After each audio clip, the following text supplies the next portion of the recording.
Derivatives trading involves substantial risk of loss and is not suitable for all investors. Past performance is not necessarily indicative of future results. So stressful when the world's on fire. Good God. I can't look at this, guys. Like, my strategy is you buy it and you hope that you got a good spot. Yeah, but we all think you're crazy. You don't fight this. No way. The markets are freaking out and you don't think that anything is wrong? Come back tomorrow and I'll lose it all. Should be fun. Good morning, guys. Well, it's Monday. It's Tuesday.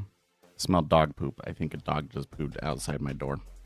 Anyways, what do we got going on? Let's go to the charts.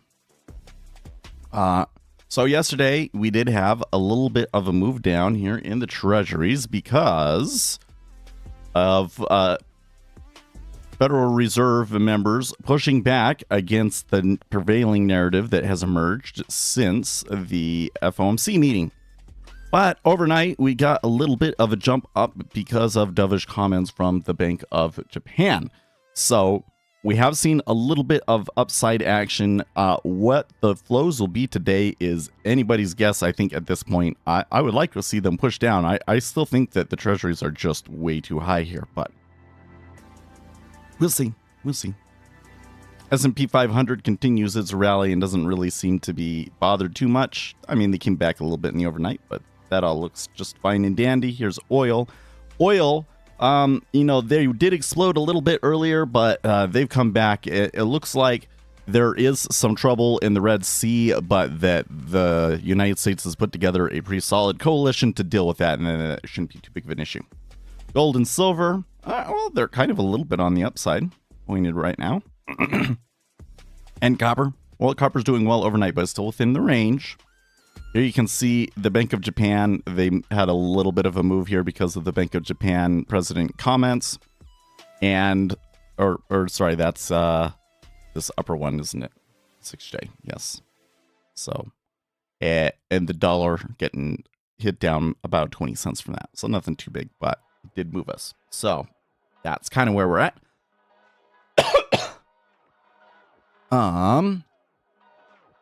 And I'm not seeing too much since the open, but there is a little bit of selling. So, and let's see here.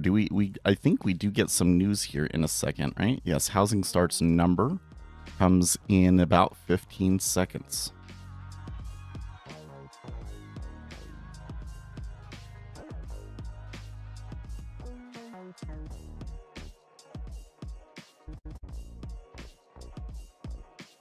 Okay, so the housing starts was 1.56 versus 1.36, so higher than expected, and we did see the treasuries take a small tumble there.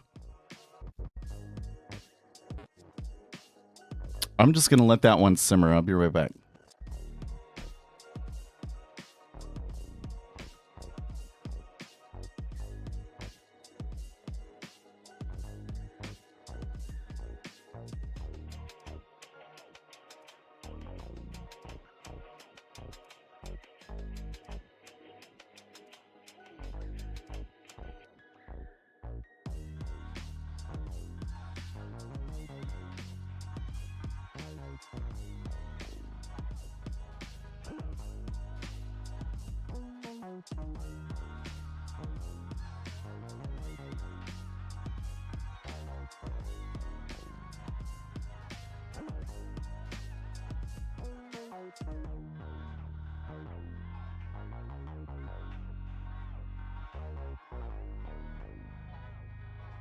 Okay, well, went to go check because I thought I was smelling something, but I think it's just all in my head. Just need to blow my nose. Anyways, oh, by the way, good morning, GWE, Tactical Tenacity, Octavius. You guys, all of you have been super dedicated, even through, because I think right now is the time when a lot of people would kind of be like, yeah, okay, I'm going on vacation early, right? So it'll be hard for me on Thursday because I have Thursday off.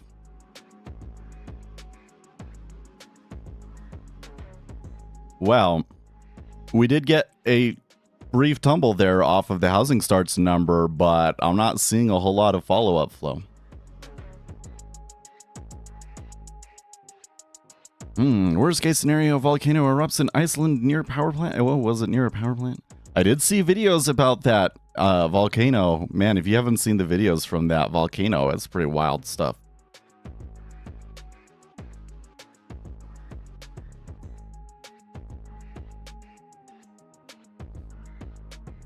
UK Navy alerted to incident near Jawboning. Let me tell you something. Put global shipping at risk. That I'm surprised. No, I'm not. I guess I'm not surprised. I think that they all kind of thought, oh, the Houthis, they'll stop doing that. We don't need to do anything. But didn't take very long. You can't threaten global shipping for very long before the world comes in and starts doing something. That's like what it's all about.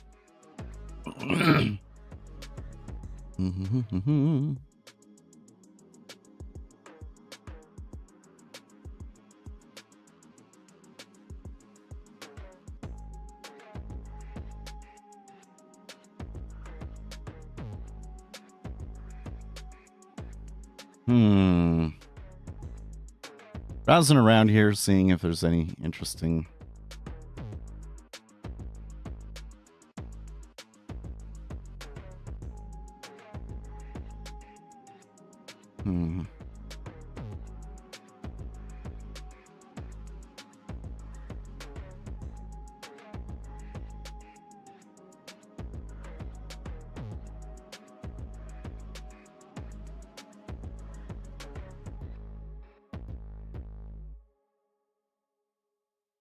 You get Canadian CPI too, but I'm not sure. Was that a driver? It looks like those numbers all came in line.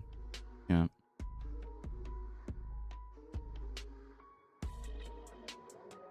I guess CPI year over year was 3.1 versus 2.9. So a little bit of a difference.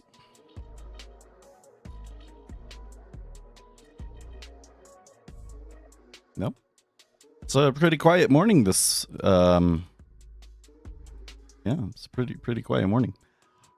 They are on the bottom there though. Ooh, actually there's some real volume behind that.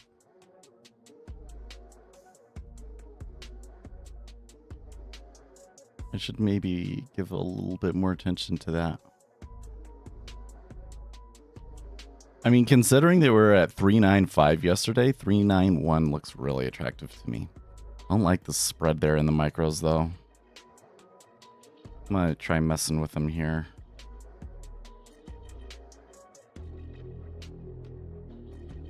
Oh, opportunities passed.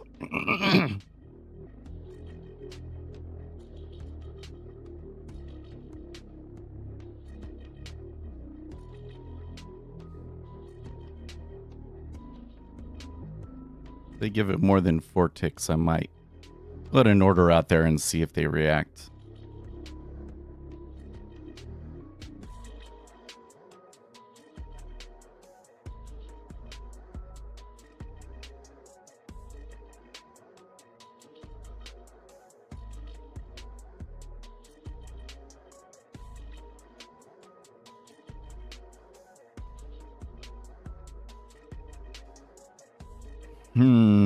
I'm browsing Reddit. Donald Trump has the worst economic record in modern U.S. history. That is so patently dishonest.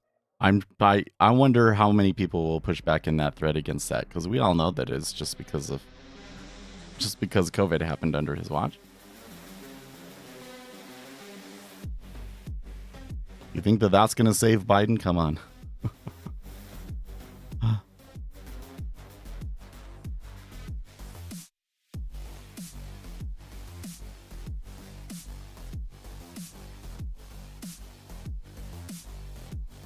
Yeah, there you go. Does this account for COVID? It's stupid to act like the general populace is stupid enough to ignore COVID. All this does is turn people off to any real info for comparison.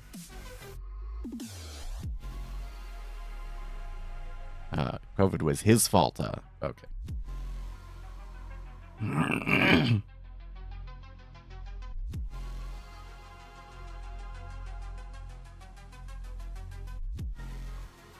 Well, they came up a little bit. The spread is a little bit better. This week is the last week suitable to trade. Sure, I agree. I mean, there can be something could happen. Like sometimes if you get a really, like 2 years ago in 2018, the FOMC meeting was this week, like the week before Christmas. So like they had the FOMC meeting and it was like the market expected them to hold and they still raised rates. And so then the market threw a fit all through the break. So if something happens at the end that causes people to want to trade during the holiday, then it can be like a really wild ride. But otherwise, next week is the quietest week of the year and I would not recommend trading it. And even that year, I just ignored it. I was like, oh, cool. Great chance to buy the dip.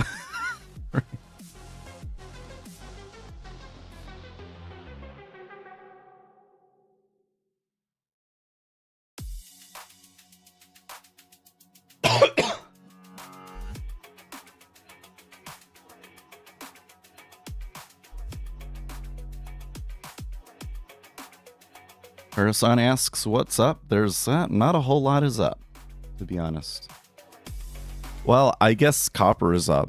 Copper is up 1.2%. But otherwise, it's a pretty quiet morning despite the economic data that we got.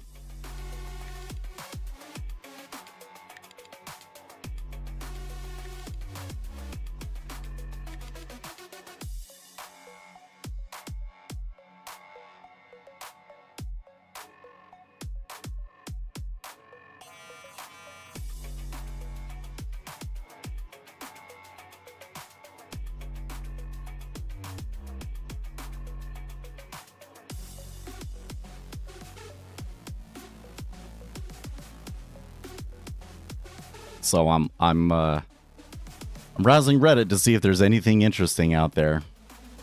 One thing that I'm seeing on other subreddits was this story about a high priced escort that they did a story about, and it's all over the Wall Street kind of subreddits, and it showed to me the subreddit I've never seen before called Wall Street Bets New, and one of the top comments says, last time I saw a prominent news story about a stupidly overpriced New York hooker, it involved Mark Spitzer.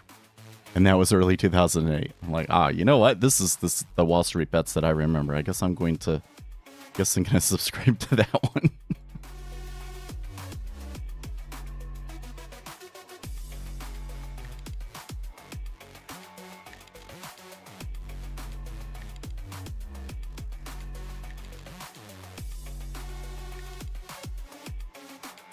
Uh-oh, the founder of HashiCorp left the corporation. That's not good. They have a stock, don't they? Mm-hmm.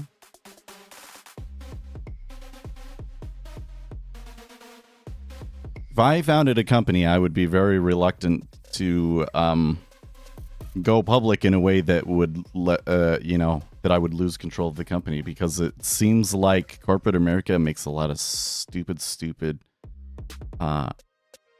just stupid decisions. I was going back to this thing we were talking about the other day.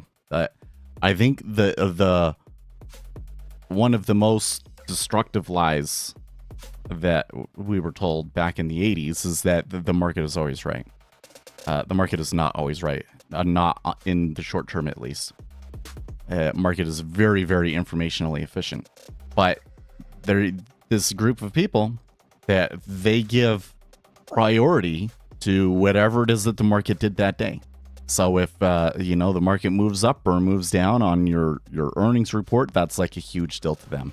And I can understand why maybe it would be a huge deal to them, because that's how they, the CEOs and everything, that's how they make money, is really through the stock. So they care about the stock. But what it does is they prioritize short-term things at the expense of the long-term. And so I actually think that investors are losing out long-term because they're making these poor decisions. And I'm not 100% sure what's going on at HashiCorp, but if their founder is leaving, that can't be good, right?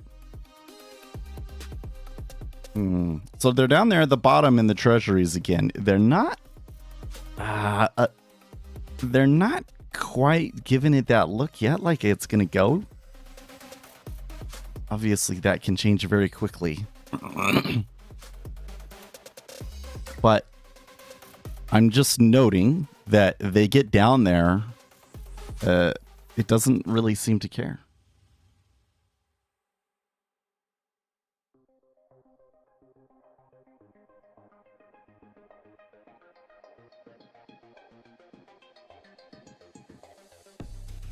I'm seeing a little bit of movement in spreads.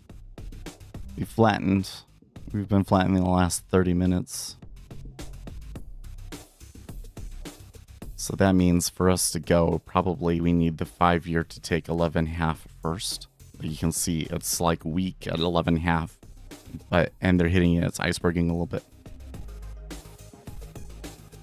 So people are probably going to be a little bit reluctant to hit it.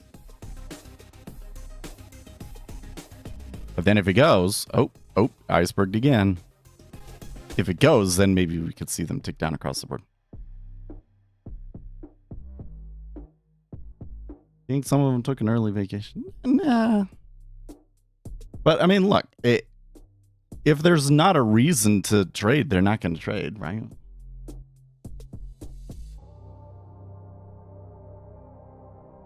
We've still got, so, you know, the guys on the Goldman trading desk, they're not going to leave because there's PCI on Friday. So,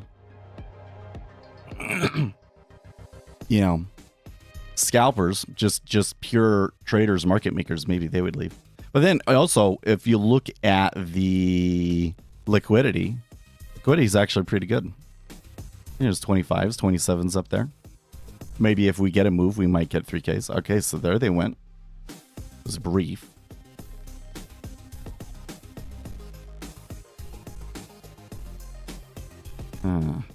Okay.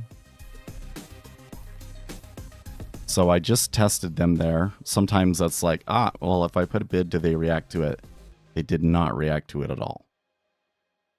So that kind of suggests to me that the market makers are pretty happy with where it is right now. And I don't know if that really lends itself towards a continuation trade right there. That's because the devil, they tick back up 2 ticks. Also, cumulative delta is very flat since the news.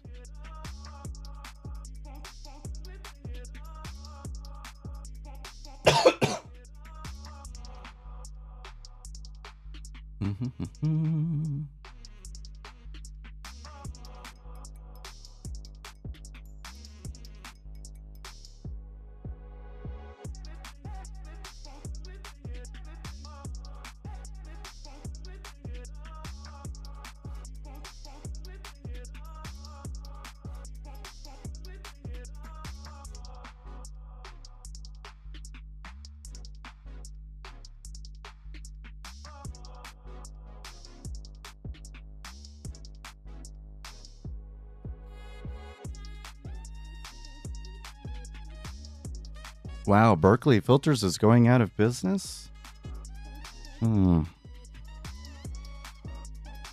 had the best filters, though.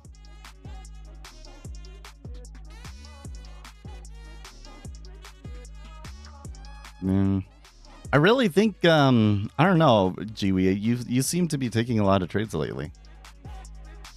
You really think about, you know, what your expected flows are? Do you really expect a lot of flow coming through?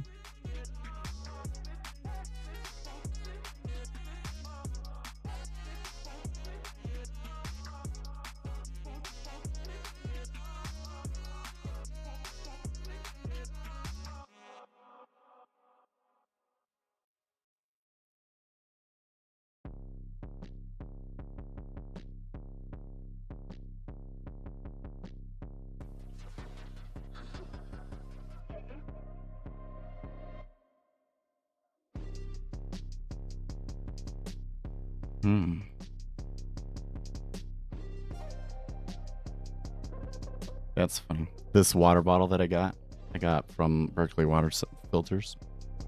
and I saw that they're having like a going out of business sale. So I, looked around, and they don't have the water bottles available anymore.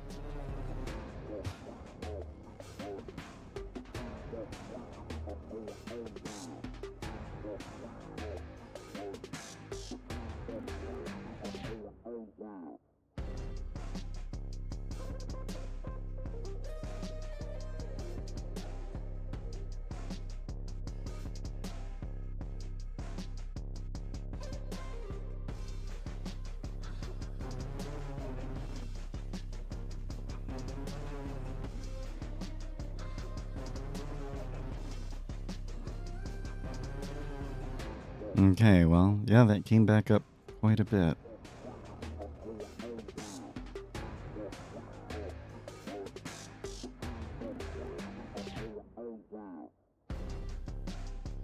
So, I do think I would, so what the overall flow is going to be today, I think is still a little bit up in the air, right? It's a Tuesday, so I'm not expecting tons of activity.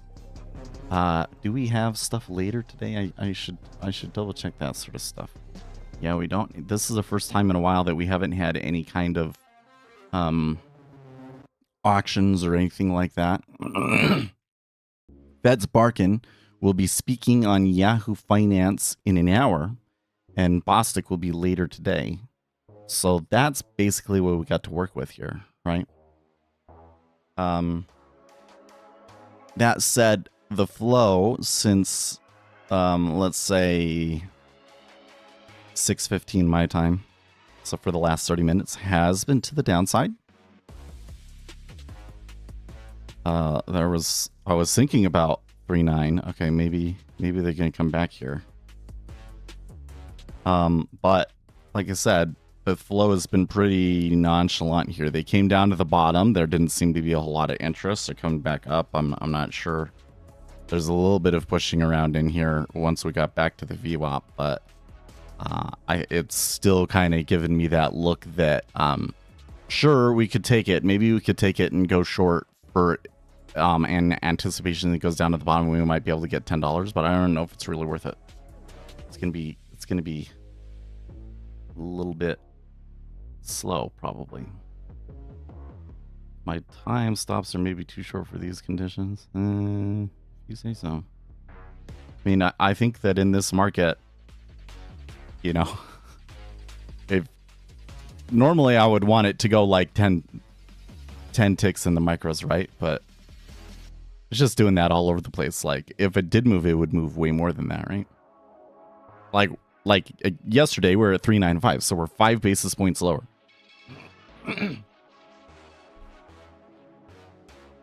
So my takeaway from that is, if we got to move, I should put my phone over here. If we had a major move today, could be 5 or more basis points moves.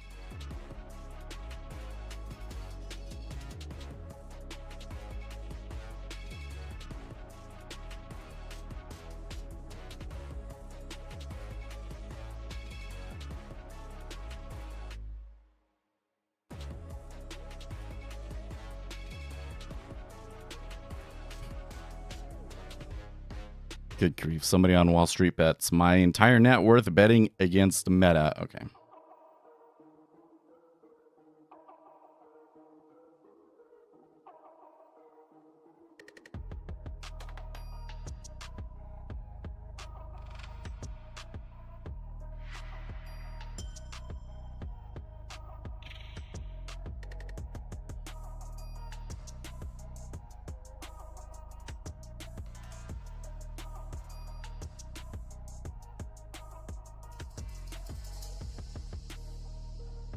Putin waits for Trump to negotiate Ukraine without EU, Czech President Peter Pavel has said. I think that if Putin expects Trump to just give him everything that he wants, that I think he might have another thing coming. I also think, okay, so here's something about Russia, okay? When the Russian propaganda machine turns on, tends to be that the truth is the opposite of what they're saying. They will just completely outright just push a narrative that is the exact opposite of the truth.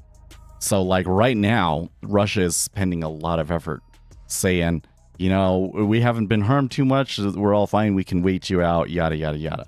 I think the reality is that if they don't get Donald Trump, or Donald Trump is more hard-nosed than they think, I don't think Russia can last another year of this. Their economy has already been hammered really hard, and they've lost so many people from it. I don't think that they could handle another year. Of course, Ukraine itself is already past that point, but not the West. The West could keep going on indefinitely if they had the will.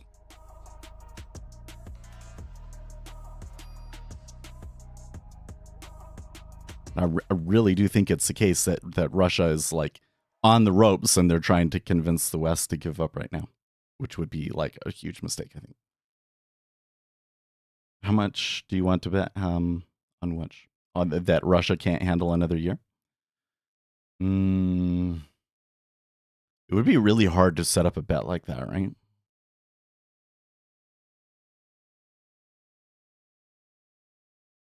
Oh, no, that's interesting. You say historically Russians always lose a war when they reach 500k casualties?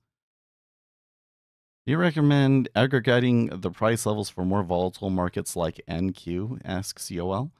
Well, so I'm using that in ES. Hold on, let's start the music back up. We already finished the playlist. So I use that for ES, and I really like it. I feel that it gives me a better overview of the market. So I think that works really well for me, but I'm not paying too much attention to the ES, right? So if I was really actively trying to trade it, I don't know how it would be different. It does seem to me that the tick aggregation may change how the numbers on the inside here look. Like, I'm not sure if the cumulative delta numbers are exactly the same. Like if I held out the new delta column and I had two of these out, and maybe that's an experiment you guys should do. I don't think that I'm gonna bother with it, but does the delta column, is it the same between whether it's aggregated or not? It would be a question. But I just have a cumulative delta up over here on a chart. But yeah, so I can't really say for the scalping, but I do really, really like the feature. I wish that they had a feature that would allow me to like hold control and then the scroll wheel to like change how much it aggregates. That would be dope.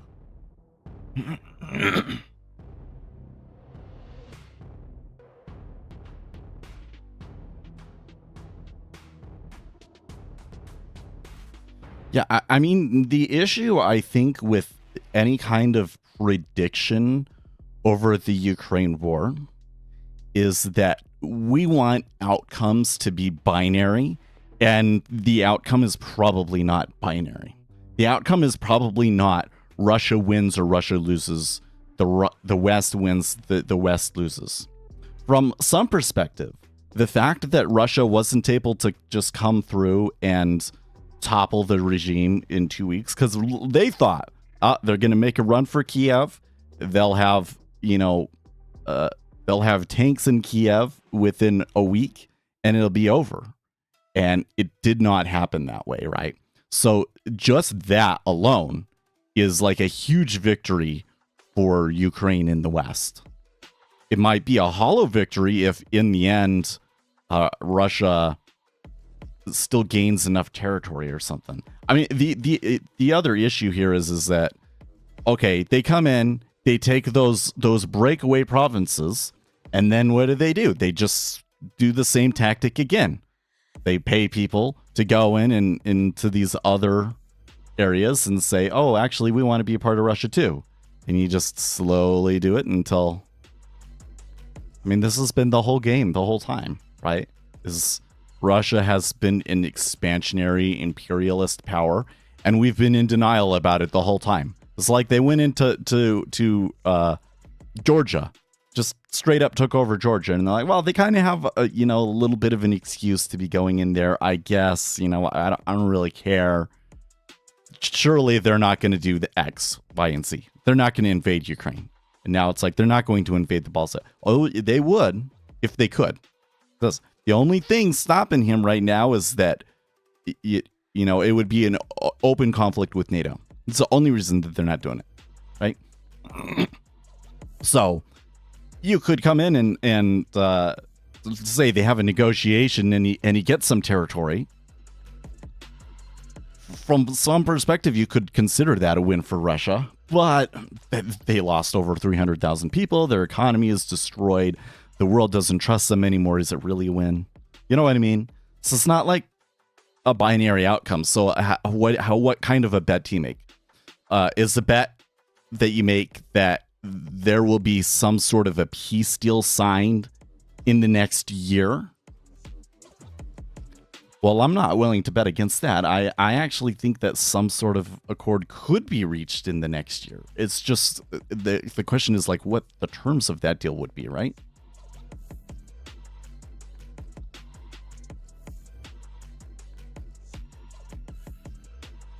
No, that is not what happened. No, sorry. So wait, I want to give your comment, like, don't want to put words in your mouth. So I'll read you directly. Actually says, nope, that's not what they thought right from the onset. They were like, we want to take Donetsk, which they took right at the start. Kiev was at it after, and they entered a stalemate, hoping for capitulation. That's bullshit. His operation from the get-go was, we're going to make a beeline for Kiev. And then when that failed miserably, man, do you guys have that short of a memory? Come on, actually, you remember they were making a beeline for Kiev, and the Ukrainian military decimated them. It was, one of the things I find really interesting about this war is like we do see a lot about the war, but we're not seeing some of the wildest footage, I don't think. There's probably footage out there of, like from drones and cameras and all of these sorts of things that we haven't seen yet, because it's you don't want Russia to know what kind of capabilities you have and things like that. But, the little bit that we've seen of them attacking those convoys that were coming in were pretty wild, right? That did not go the way that Russia thought it was going to. They made a beeline for it. It was an absolute disaster. And so what did they do? They pulled them all back, and then they changed it. And they said, actually, all we really wanted was Donetsk. Right? They lie. They changed their mind about what their objective was after they started to fail, to make it seem like that's what they were doing from the very beginning. But it's total bullshit. If that was all that they wanted, they wouldn't have wasted all of that hardware going after Kiev. It's just an absolutely preposterous thing to say.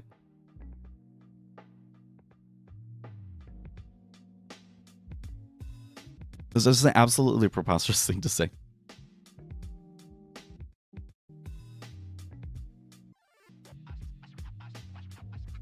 Yep, we just threw all of our best hardware away on a convoy towards Kiev, but really we were only ever interested in Donetsk. Okay, sure.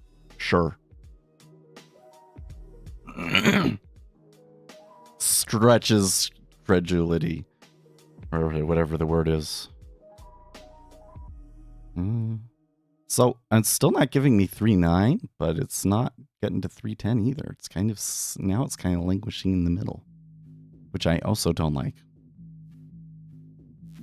Have you emotionally recovered from? Well, I find that I get over it the next day, usually. I'm still thinking of this wider thing. I mean, this has been a wider thing that's been going through my head a lot, which is just that, okay, the trading isn't always going to work out. Like the way that a lot of trading, especially the way that we trade work, is you kind of tread water for most of the year, and then you might have 1 month where you do really well, right? And the problem that just keeps happening to me is when that moment comes, I only take a small bit of it, and I'm not able to push it as far as I should be. So I'm really frustrated by that, right? But I feel like I need to have other things. Like, you know, you're going to have those struggles. I need to have other things that I'm doing that I feel like I'm making progress and I'm moving forward with, right? Well, part of that is the YouTube channel, and we've had a lot of success with the YouTube channel, and I kind of feel like I don't know what to do with it now, you know? So this is why yesterday I was like, well, I can make this video and this video, but those aren't really in line with the YouTube channel's content. So maybe I'd make a new channel. And I was kind of liking that idea, but then the more I thought about it, the more I was like, yeah, but what other videos would I make for that channel? And would I make videos every month for that channel? I don't think I would. So I don't know if that's a good idea. You know what I mean? Oh, I didn't say that the world was going to end. But I do also think, because one of the issues that I have is, okay, so where are the places that I can have progress? Where, you know, I could be doing things and I'm not. And I think one of them is more like the swing trades and like the CTAs and building an investment and commodity trading advisory business. And I'm not doing a whole lot on that because, you know, I don't have the time. And when would be the best times for me to do that? It would be here in the morning when I'm streaming. Like right now, I'm not taking a trade. I don't have to be streaming. I could be studying for my Series 3, for instance. Or I could be back testing a daily strategy. Maybe we'll just switch over to doing that here in a second. Still kind of keeping an eye on this. The flows look slightly long. Anyways, and so one of my ideas has been, well, maybe I should stream less days. Wouldn't be like I would shut the stream down completely, but maybe if it's a No News Monday, I don't stream that day. We've talked about that many, many times before. And then every time that I'm like about to do that, then things flare up and then there's reasons for me to be there on Monday, right? And it doesn't happen. But, you know, I could do that and spend that time doing kind of learning that next set of things that I know is out there, but I haven't been doing. And I don't know if that would help the, you know, intraday trading. But I've always kind of said that, like, look, the amount of success that you can have with intraday trading is usually pretty limited. Like from the stats that I've seen, the number of people that are actually like out there regularly trading futures and making money on it, living off of the profits from it, and have been doing that for 5 years or more, is probably like I could probably count them on one hand, from what I understand. So like maybe I do that, right? So I would never just completely shut down the stream. But, you know, maybe stream less. Yeah. And I do kind of feel like right now that most of you guys do have the things that you need. I mean, there's some new people in here. Like Tactical Tenacity is relatively new. But it sounds like he's getting the hang of it. Honestly, it seems like he's getting the hang of it. I started a subreddit yesterday. So if you haven't gone and checked that out, there's reddit.com/r/informed trading. I'll post the link here in chat for you. So pieces of information that I come across that I think are really important, I'm trying to put in that subreddit. And we'll see where it goes. So yeah, I feel like you got the major things, and that I should be spending more time doing research to find new things for you, right? Now, maybe part of that is just my predisposition to always wanting to be doing something new, right? And that's one of my issues, is that you know, novelty is a big deal. That's kind of one of the things that gets the dopamine going. And I've kind of learned to temper that a lot, to just be like, oh, I'm just researching the thing, but I'm not going to buy it. I'm not going to do it. But that is starting to lose its luster too. So I want to do something different, but I'm not entirely sure what it should be, how it plays into everything else. Can I post about being degenerate with options and buy deep out of the money calls?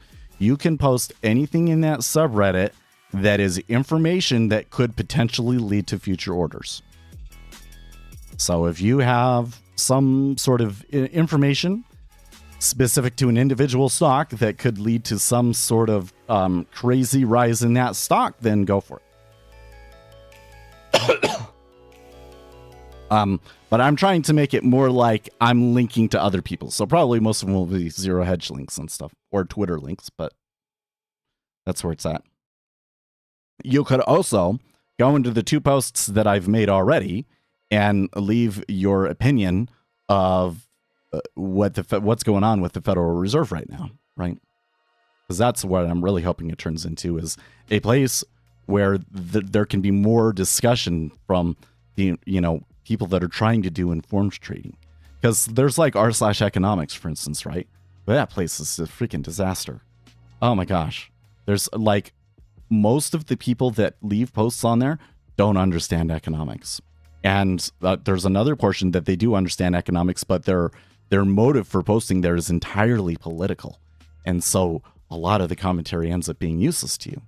But I want to know more. Like this whole thing where was it Goolsby yesterday saying, well, I didn't think that what Williams said on Friday really contradicted what Powell said on Wednesday at all. That's really interesting. I want to know more about what traders think about that. Are we all kind of cynical about it? Because that's the only one that's the only opinion I've really seen, like on Zero Hedge. They're being cynical about it. Well, actually, they did contradict, but you just don't like the market's reaction to it, so you're trying to push back, and that's really all that's going on. But I want to know. I kind of feel that the market misinterpreted Powell on Wednesday. I think that they read Powell as giving an unapologetically dovish signal, and I don't think that it was that at all. I think that he was just saying that, there's no reason to really shift anything right now. It's not that time yet, and I don't want to say anything that would upset the market going into Christmas. I've really embraced Akshay's joke theory that he just didn't want to ruin Christmas. I'm kind of thinking that like halfway through January might start to hear a different tone. Yeah, he just wanted a quiet Christmas. I know it seems like a silly joke theory, but I actually think there's probably some truth to it. I think that his primary goal there on Wednesday was to not rock the boat, right? And if we get to like January, February, do we have by the way, we do have a January meeting, don't we? Federal Reserve meeting calendar. Yes, we do at the end of January. Oh no, wait, this is 2018. What is it? 2024. Okay, yes, so we have one on the 30th. So I think maybe in the January FOMC meeting, we might see a slightly different tone.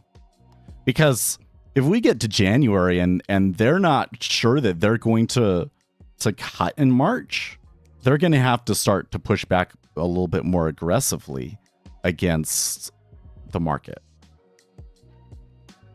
So yeah, maybe in January, February, we might see a different tone from them. If that theory is correct.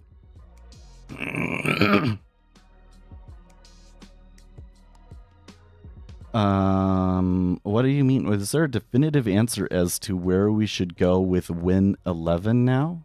Oh, Windows 11. Yes, you can do it now. So the latest update that they put out 3 weeks ago, I think, in Windows, gives you the ability to not combine icons down at the bottom, so that you get a different window, or sorry, you get a different button down at the bottom for every window that you have open. That was the one thing that was really keeping me from using Windows 11. So now the recommendation turns to, I would recommend that you move to Windows 11. Is that version 22H21? I don't know. But so they have an interesting release schedule sort of thing, because they have like a preview, and you can sign up for like the preview version. And then they make the release later. So for me, if I have my work laptop set up to be the preview version, but my desktop to be the regular version. But I get it on the regular version. I went and I looked up the release like it's been officially released. So if you go to the latest official Windows release, you should see the information in there. But if you install Windows 11 and you update, and then run Windows Update, you will have the version that I think has the features you need. And there is another caveat, and that is certain older machines cannot actually run Windows 11. So my old computer, which has a first generation Ryzen processor, was not compatible with Windows 11. So that's part of why we had to build a new computer to move over to Windows 11. But now that we've done that, I think that there are enough performance improvements and things like that to justify moving over to Windows 11. Yes. Yeah, you have a 3800X, you'd be fine. I would recommend moving over. So they did actually make a new low here now. It was only by like a tick or two. Yeah, actually, it's only by one tick. But one tick has us to 915. And there was a time where we could have gotten 39. But like, look at the flows. So this is kind of these are one of the things that I find really frustrating. Okay, is that okay? Oops, charts. I want to go to the charts. Okay, so through here, there was this like move after the news. They didn't really want to go for the lows. They bounced. They made it by one tick, and then they bounced back up. Okay, so when we were at the top here, maybe I could have gotten 3.9. Maybe I could have gotten 3.9. Now we're down to the bottom end of this range, and they've only extended it by one tick, but now we're at 915. And look at the net change in cumulative delta. It's pretty. It's like 2,000. It's pretty gentle. And even when I come over here and I look at the DOM, it's not turning into a bender. Like, people aren't stopping out. It's not like really gaining momentum or anything like that. There's a good chance. Sure, maybe it will go lower, but I think there's a good chance we make a one tick lower.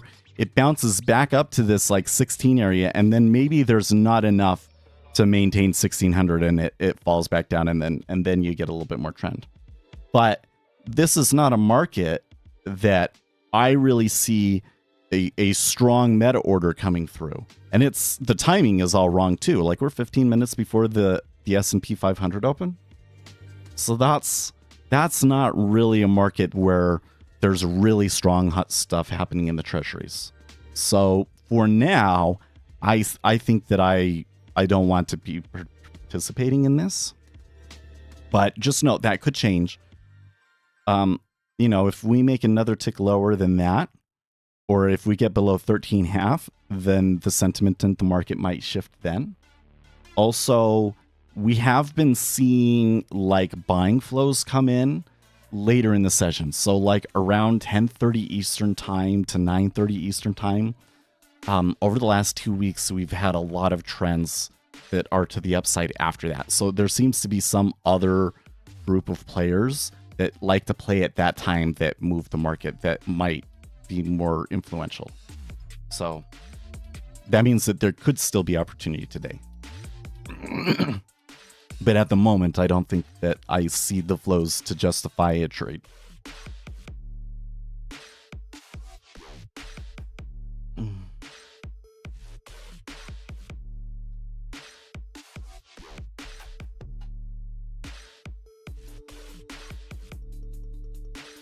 On the Windows 11 thing, it solved some of my problems. Like the Epic Pen not working. That so much better now. I love it.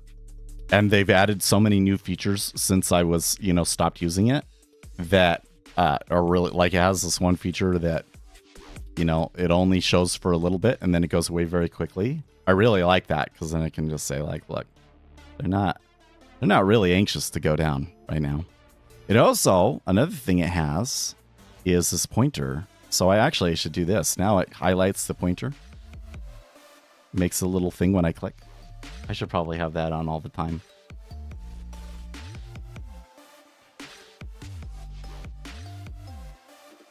We're seeing the bottom of the vol. What do you mean volatility? So it should probably go up now starting from February, March at the latest. That comment doesn't entirely make sense to me. I see right now they're at the bottom, but it's not like being dramatic. So if nobody bites, that probably does back up a little bit, but it could shift really quickly. Like if they go, so there's one tick, only 711. So they might be able to sweep through an area and it would just happen really quickly, you know? Oh, okay.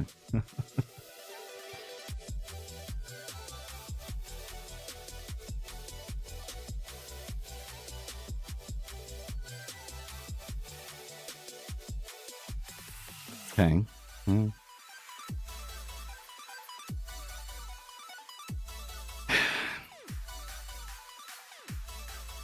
I need to come up with a better way to deal with the, you know, there's so many people try to, oh wait, here's somebody that actually might have been able to get past my sensors. How's this? Oh, they're just speculator. Okay. Well. Anyways, my robot bans them almost immediately, but people still get a lot of private messages.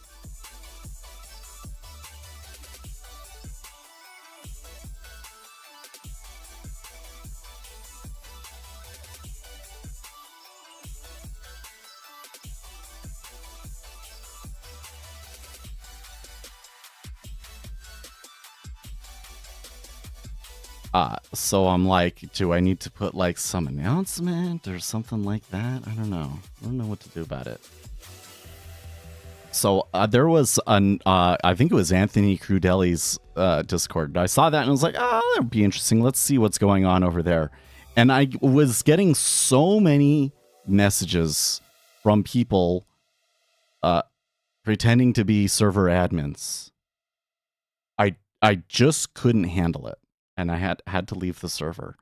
And I wonder how many people feel that way about ours. And that's with me having a robot that almost instantly bans them. It's actually really funny to watch the log. Like, let's come and look at the log. So, like, here's one yesterday. Right. As soon as they change their name, bans them. But a lot of people. What is with you guys? You delete all your, like, you'll put out messages and nobody responds to it. You delete it later. What's with that? What's with that? Oh, we are gonna get Fed Speaker here in 10 minutes. Maybe that's why they're selling a little bit. Anyways, they try all sorts of different shit and it just bans all of it. And it's so funny to watch it. Built at ease since leaving Discord. Yeah, that's really I really like Discord and the application that they've put together, and you know, that's been great. And they've really made like a big change on the internet from like the IRC days. So I appreciate what they've done, but they've been terrible on the moderation side. I mean, I guess I don't see DOSes. That was always what killed IRC, was DDoS attacks. Seems that they've been able to weather that sort of stuff, but they're just you know, we've had situations where people were posting private information about me on their Discords, like my full name and things like that. They didn't do anything about it. You have these people constantly impersonating. It's like on every public server now. They're not really doing anything about that. It's really frustrating. Let's see here. Akshay, I have half the mind to short AT&T. They sent me an email yesterday about an outstanding broadband bill. The attached file had name, phone number, and wait, they have AT&T in Europe? When I mailed them back that they sent it to the wrong recipient, the reply was, please write from the registered email. oh, you don't have AT&T, and they sent you an email. That's funny, actually. That's weird. That's really weird.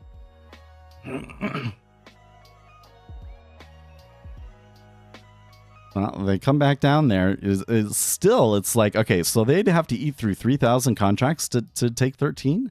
I think that they could do it, but they seem reluctant to hit it. Yeah, nope, there's not AT&T here. Okay, that's what I thought it was just a US thing. That's really funny. They're sending it to a foreign customer. That is really, really weird.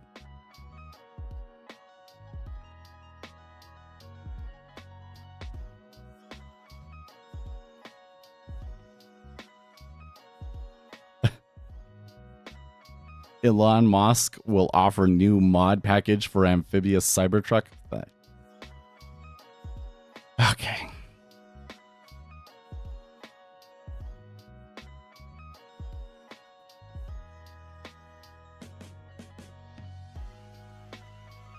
Let's read this one. This might be worth putting into our Informed Trading subreddit. Despite a small bounce in homebuilder sentiment, analysts expected housing starts and building permits to decline month over month in November. But the picture was very different. Housing starts exploded 14.8% month over month, with only a small downward adjustment in October. That is the third monthly gain in a row. Building permits fell slightly more than expected, and an upward revision in October from plus 1.1% to 1.8%. On a SAR basis, housing starts are near their highest since May of 2022, while building permits are at their lowest since July. Under the hood, the surge was all in single-family starts, which soared 18% month over month. Single-family permits rose month over month for the 11th month in a row. 2023 has been the year to end renter nation, as single-family starts have soared while multifamily unit starts have tumbled. And multifamily permits plunged to 3-year lows, assuring the current rental easing is temporary, and by the time OER catches up to the market today, with a 12-month lag, rents will be much higher. Mortgage rates are down 100 basis points from the highs at the end of October, but it seems while homebuilders are starting homes at a furious pace, despite sentiment still being low, the more forward-looking permits refuse to buy what the Fed is selling. But despite the drop in mortgage rates, there's still a massive gap between current and effective rates held by Americans. Oddly, despite the regime shift lower in housing starts and completions, construction jobs are hitting new cycle highs. More supply is good, no doubt, but we can't help but feel like Powell's latest pivot will simply create the next mega bubble in single-family real estate again, and we're still send the shelter aspect of CPI soaring once again. So we will submit that. They did take it at 13. It took about 2,000 contracts. So some of that 3K did pull.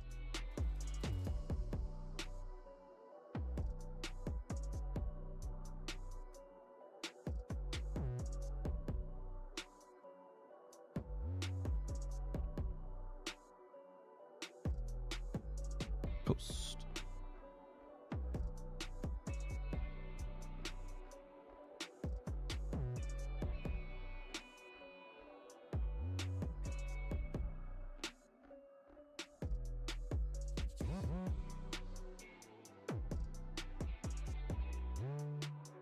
That's not true.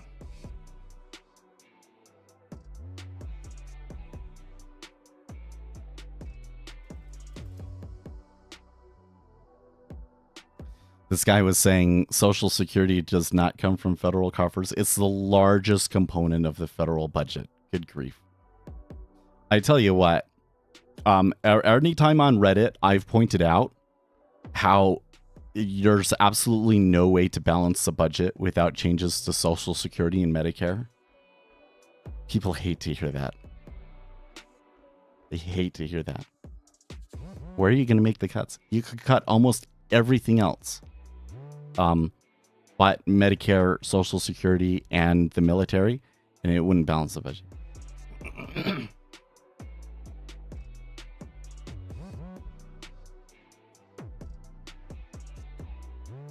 Well, now that we're at 3925, I think I could say that if I had taken the long at 390, I would be pleased with it, but I'm still not seeing the volume that I would like to see.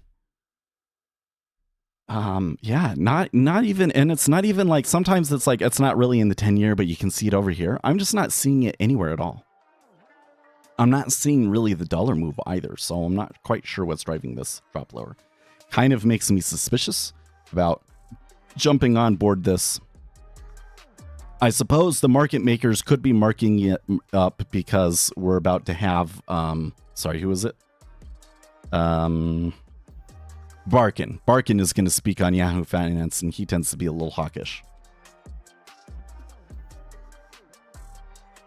Why do you need that many missiles when democracy is about peace and love? Well, the military budget is a complicated thing. This is probably outside of my wheelhouse. My understanding is that there is an insane amount of fraud, waste, and abuse, but not actually as much as you would think. And that it's kind of the nature of the beast. Which is to say, I used to think, the military just needs to learn to become more efficient, and that'll fix that problem. I now believe that there's probably no way to do that. I would still support, broadly speaking. I guess it kind of depends on the nature of the cuts and what you're getting in return and everything, but I guess I would support, broadly speaking, decreases in military budget, simply because I really think that there are some people in politics that are getting awfully fat off of defense spending, and they kind of need to be cut down to size. So it's kind of this, because we do need to, you know, like the stupid thing about this is that the military is like the one thing that is actually in the Constitution that the federal government is supposed to do. Most of this other stuff is not in the Constitution, right?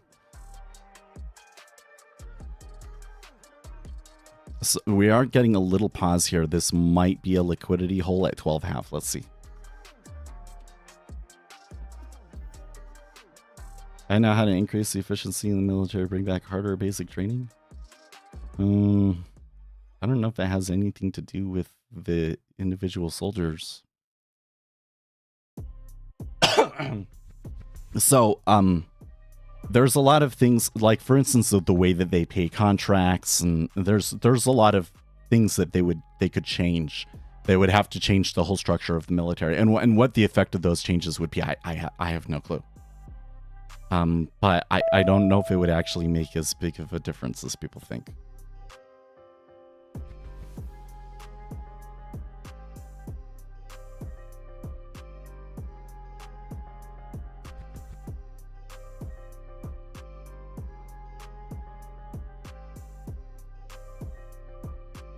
But, you know, the larger point is that, like, oh my gosh.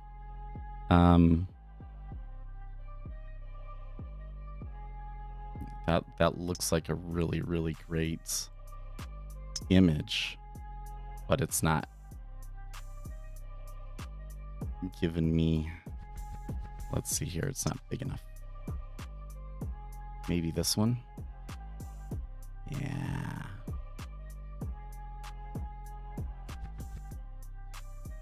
Okay. So, like, the thing that drives me crazy is people will come in and they will say, we need to stop sending money to other countries. This is what Republicans will tell you, right? Okay. So it's a few, like, it's like tens of billions, okay, that they're sending to other countries. So the smallest category over here, other, is 520 billion. Okay.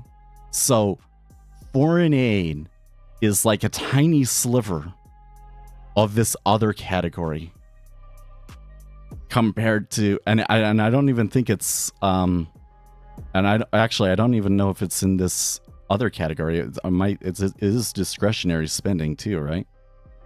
Okay. It's just this teeny tiny little sliver compared to Social Security, Medicare, Medicaid, Social Security, right? Oh yeah, and then there's student loan programs where we're taking on hundreds of billions of dollars too, because we're just paying them off and not getting the money paid back, right? So yeah, how do you cover this huge gap between what the government spends and what they're bringing in?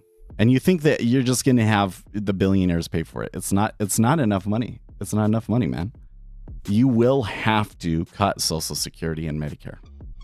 It's just like literally the only way.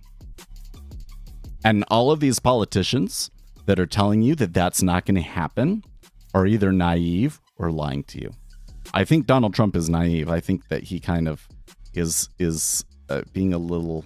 He doesn't completely understand that you will have to make a change. But I guarantee you what would happen if he did something about it is that they would make cuts to Social Security, but then there would be other changes and so forth that would make it seem like not so bad. And that they would put it as, no, we didn't cut Social Security. We saved Social Security. So, but it will essentially be a cut. It will essentially be a cut.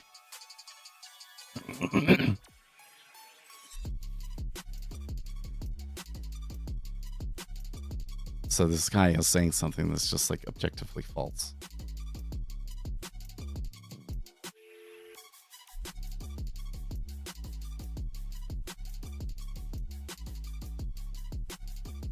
See, he thinks that because there's taxes specifically for it, that, you know, Social Security is not paid by taxpayers. But the reality is that the money that they're taking in from that does not pay for the expenditures.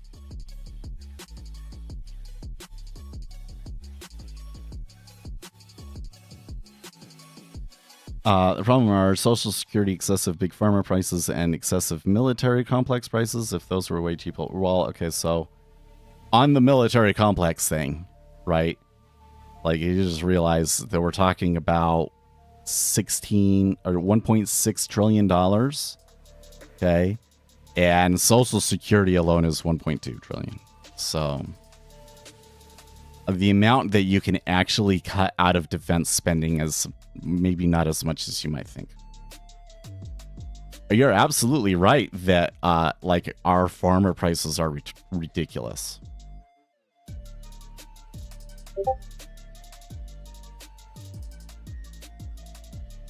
Now you're just going to get me on this bigger rant that's like, you know, everybody's complaining about cost of living and everything. And it's like, well, okay, why is that? Where is all of your money going to? Well, one, it's going into student loans. Whose fault is that? It's Obama's fault. Obama was the one that expanded the student loan program, made it so easy that everybody could get student loans. And then the colleges just jacked up their prices because the money was there, and it made college exorbitantly more expensive. It was because of Obama, just like straight up because of Obama. Your medical care, your medical insurance has only become more expensive under Obama. I remember when I was like in my first jobs and I was concerned about, okay, I'm going to be between jobs and this next job won't start for 3 months. How do I deal with the insurance in between then?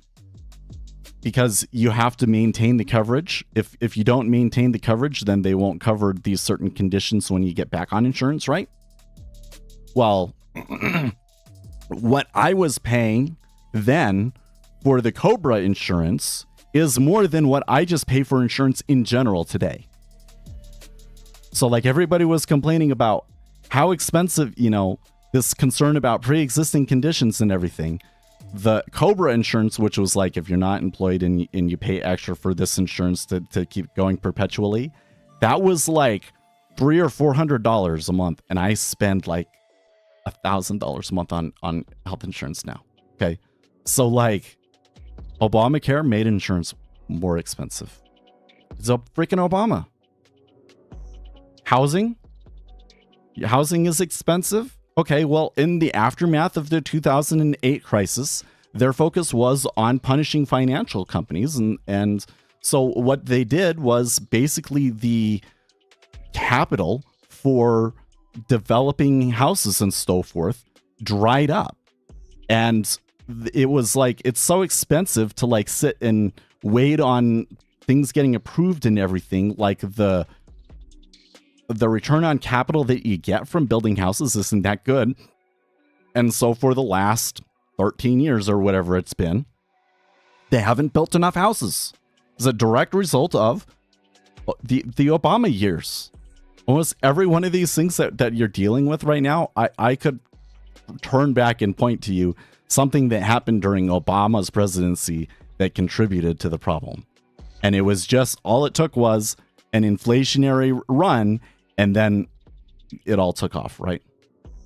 It was like Tinder was just sitting there this whole time, and then somebody just lit it on fire. You know, Biden came in and lit it on fire.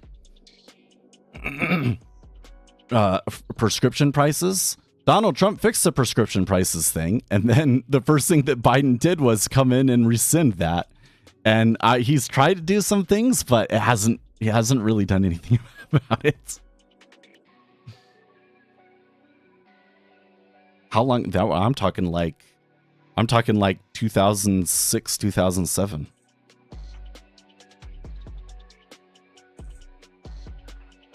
I can totally imagine that some bank dude went mortgages cuts. Well, obviously it didn't work out like that, right? It was more like, okay, all of the banking regulations have changed on us, and we have to shift where we're putting our money, and we need to put our money where we're getting the return on investment. And so sure, you're still going to loan money to home builders, but the terms that the home builders were getting, a lot of home builders were just like, this isn't worth it, and they stopped building homes.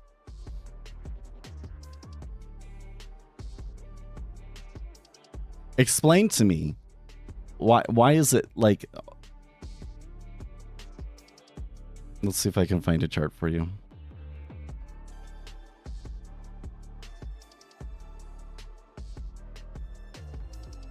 That's not good enough.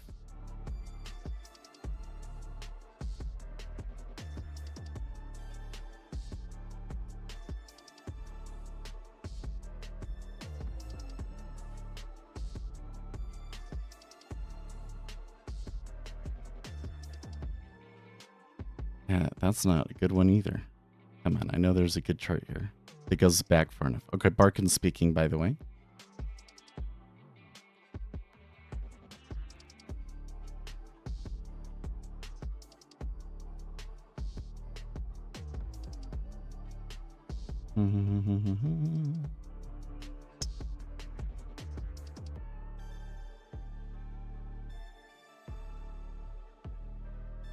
There we go. I mean, look at this, right? They're building all these houses in the 90s, and then there was the housing bubble, and the home building has just never recovered. There's this huge gap here that just to account for new people being born, the houses that you have to build that they're not building. And why is that? What changed in 2008? Because I was like, okay, I understand there was a crisis, but then after that, they should be able to go back to building more houses again, right? Why did people not come back into the housing market? Yeah. It's because of the banking regulations and rules. And then localities started putting more regulations and building permit kind of issues on top of it. Just made it worse.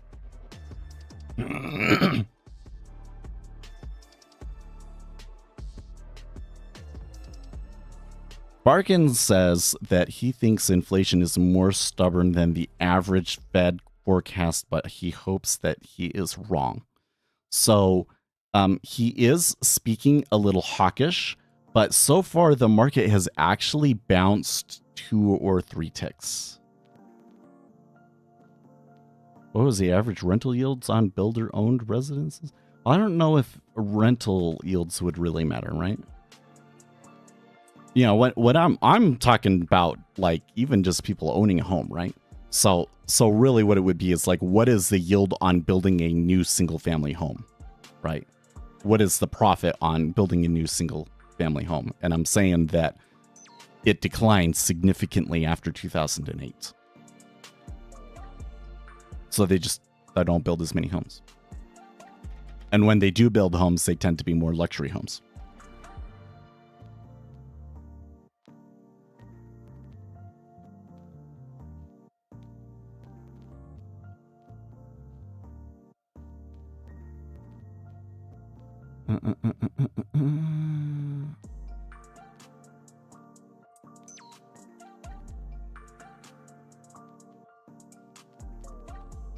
The economy is not as frothy as data had suggested.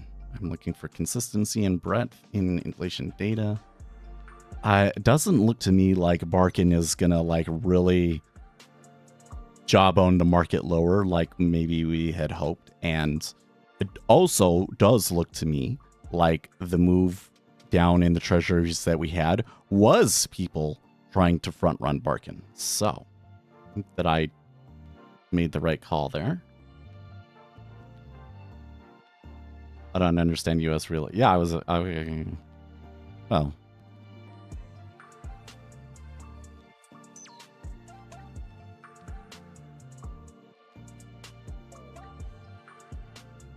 Usually when I do a trade, when I do a live trade, I'm only doing 1 or 2 contracts. I really need to work on pyramiding. I really do. I've been done pretty good job at pyramiding over here in ZN, but not over here. I also need to add it into... You know what? Actually, I was just thinking about it. I'm like, I'm being like way too aggressively. That he asked the question and I interpret it as like, oh, I don't believe you. Anyways, now one of the things is like when I do a back test, right? I do not have it size like as it makes profits. If it makes enough profits for another contract, then trade it with 2 contracts or whatever the number is, right? And size up. And I don't know how that actually would change my numbers. Would that get my Sharpe ratio up to a more, you know, better looking spot? Where, you know, you can get a, oh, he's already finished his interview on Yahoo Finance. That was real fast. Anyways, if I do that, would that get me, excuse me. Let's just try it.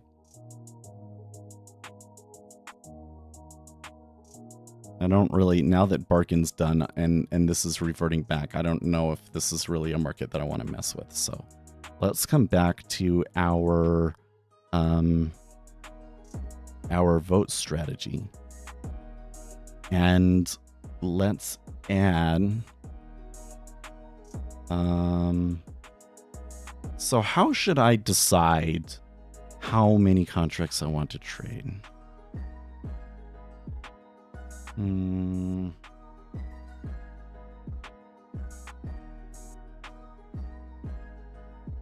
Let's say that for every, well, let's see. I need to go back and see what the margin requirements are on ZN right now. CME ZN margin.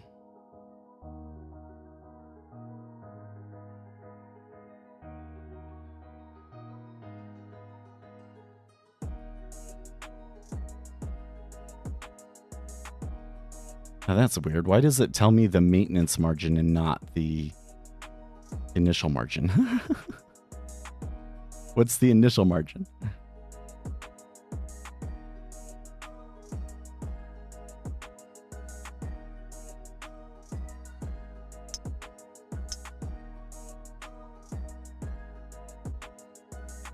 Oh, initial margin is always 1.1 times the maintenance? Is that true?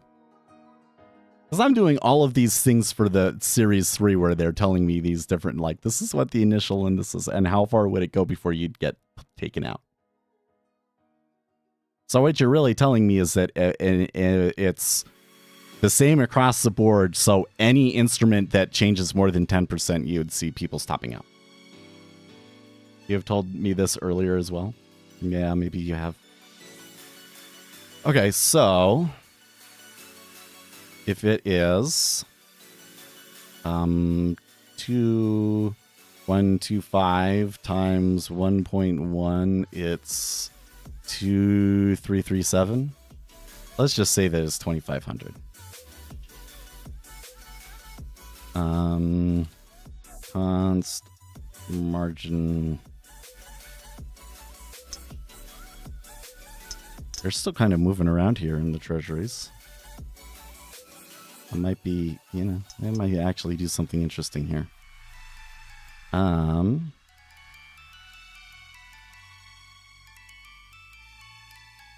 Oh, constant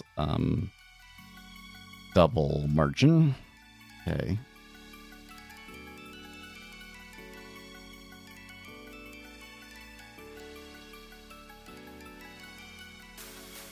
And then we'll say, let's see here.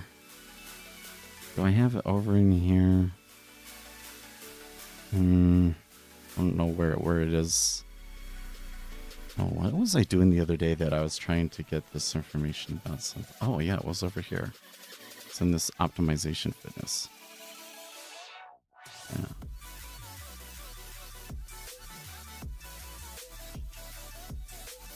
Copy.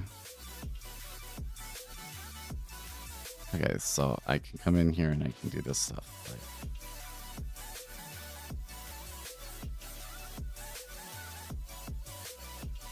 System performance, all trades performance dot gross profit, I think.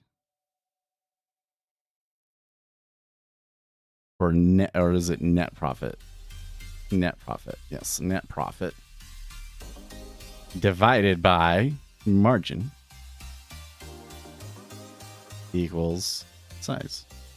No, just size. Double size equals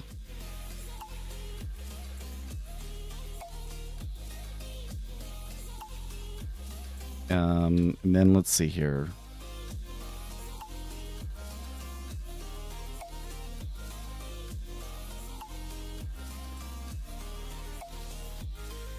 Size equals math dot round. Oh, actually, let's just do it this way. Math dot round value, comma. Oh. Let's see here. How does this method work?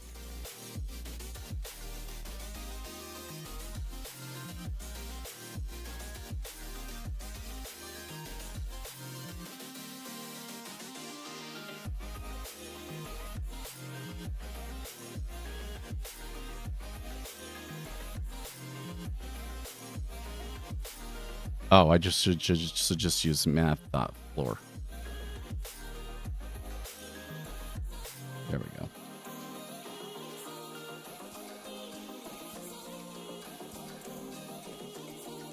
Okay. And then I say, so if the net profit is 0, then size should be 0. Okay. That's fine though. So if size is less than 1, then size equals 1. Okay, and then in here in the enter long, I think that I go enter long. Do I have to put the signal name on it? Oh, no, I don't. Size. Cool.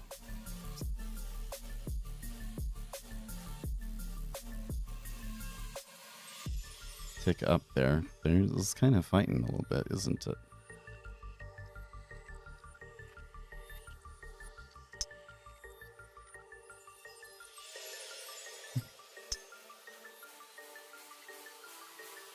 Oh, it wants it to be an int.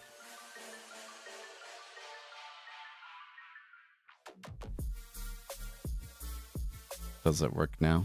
Or will it complain about me converting there? Yeah, cannot type convert to an int.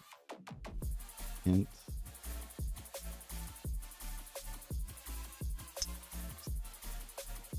And a few ticks up there. Yeah.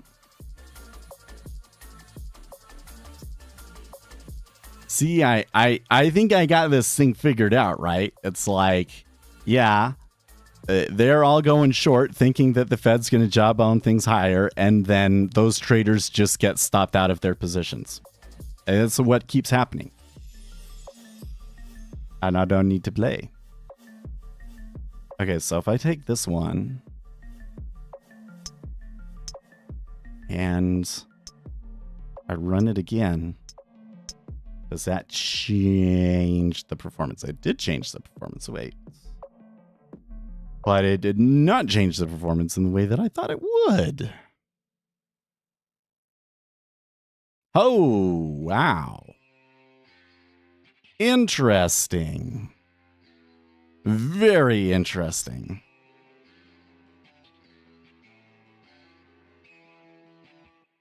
So it did do what I was supposed to. Let's see here. If I come to trades, quantity. Yeah. Okay, so it is changing the quantity, and there was a point at which it was getting up to like 100 contracts. Wow. Wow.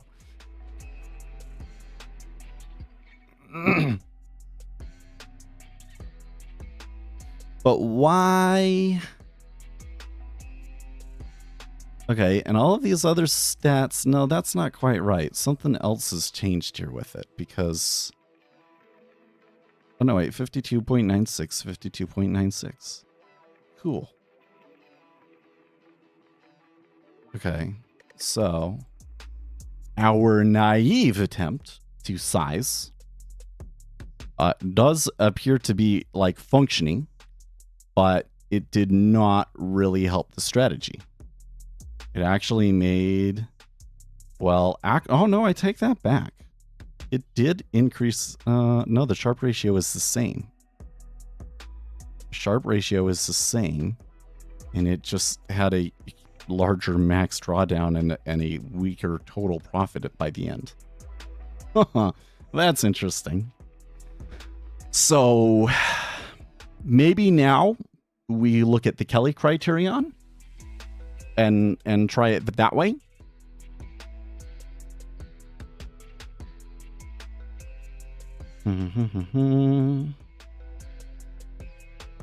Let's see here. What was the...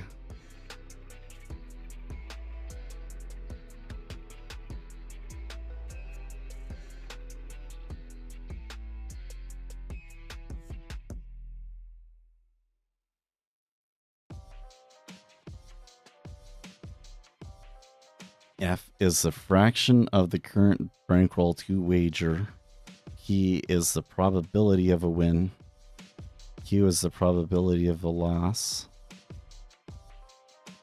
Q equals 1 minus P.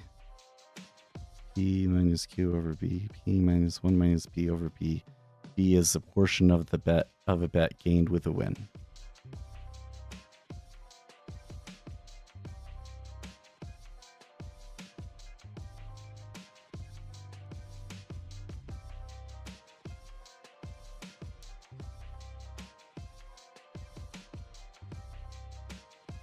If betting $10 on a 2-to-1 odds bet, upon win, you are returned $30 winning.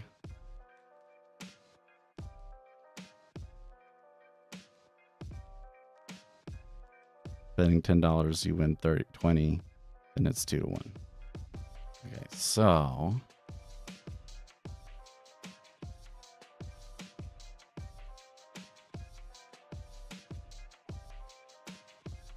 F equals P minus 1 minus P.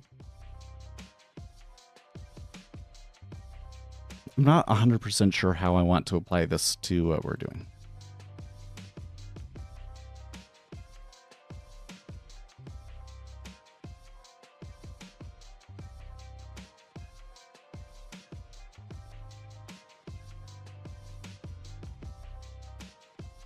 What if we just say trades performance dot win rate?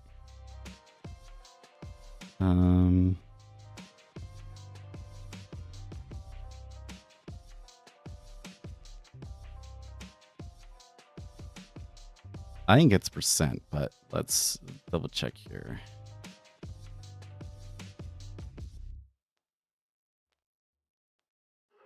Wow, they're coming all the way back up here now. Jeez.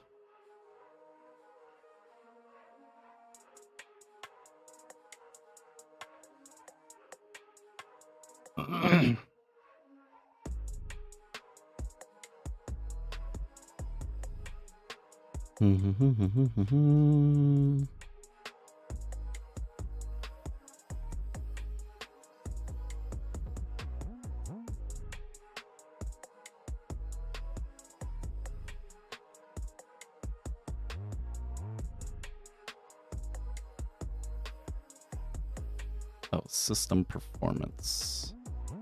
System performance. All trades. Trade collection. Trades performance. Percent.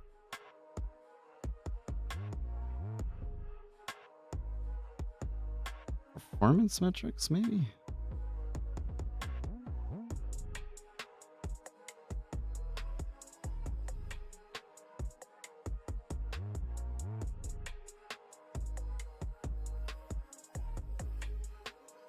No.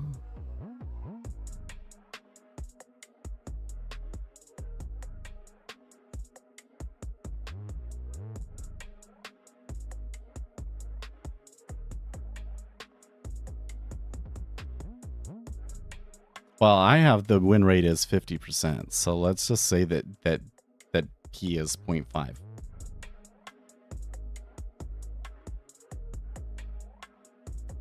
Why go through all this trouble? Just start with $15 million and trade the full position limit.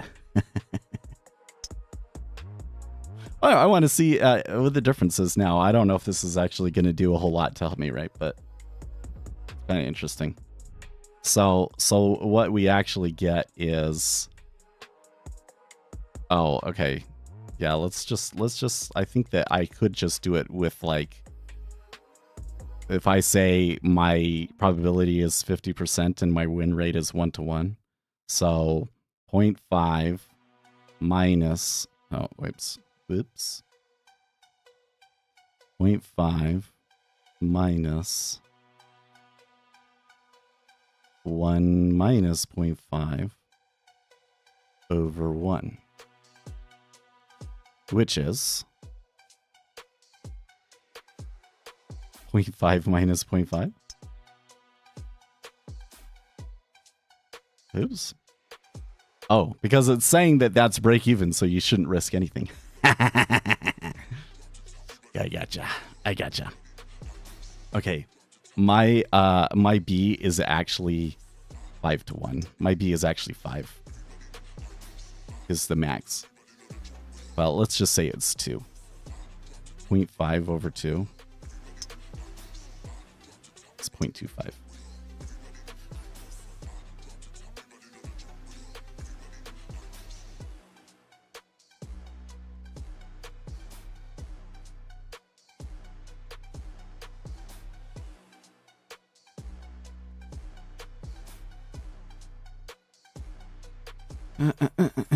So they're saying I should only risk a quarter of my bankroll. But technically that is, well,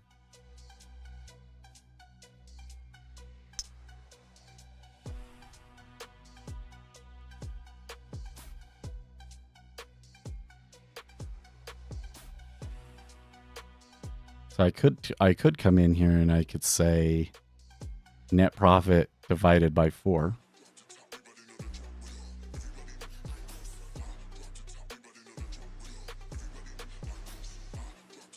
I could say like this, net profit.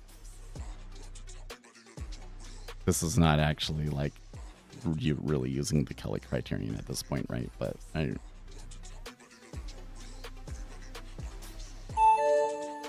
with the way that I'm kind of tracking things, I don't know if it really applies here. Oh yeah. Holy shit. Interesting.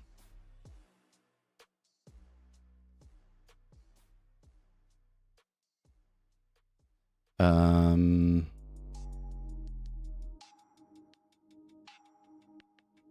it does eventually start sizing up. Interesting.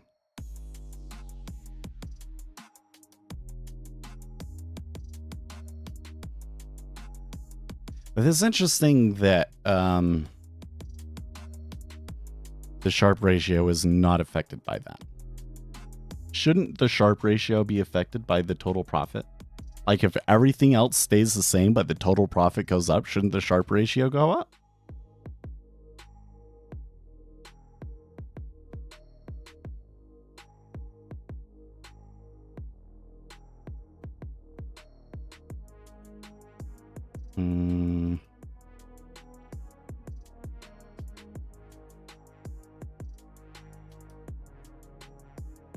Actually says no.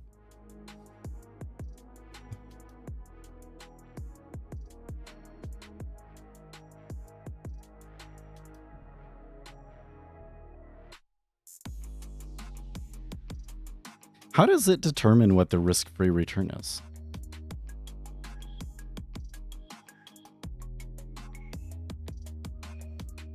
I come into here and like print it out.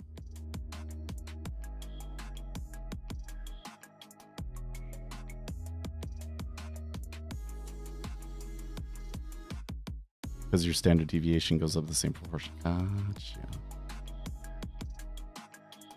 Oops, I need a capital B.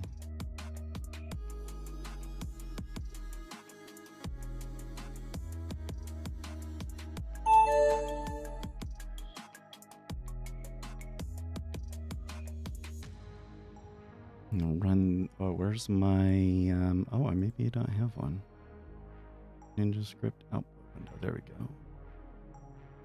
Okay. I'm gonna run it again. It says that the risk-free rate of return is 0 there at that point. That can't be right.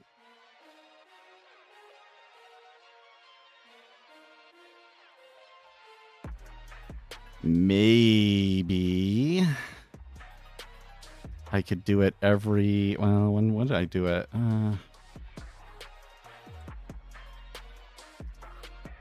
I think doing it on every on-bar update would probably be a bad idea. But every time that it takes a trade, maybe?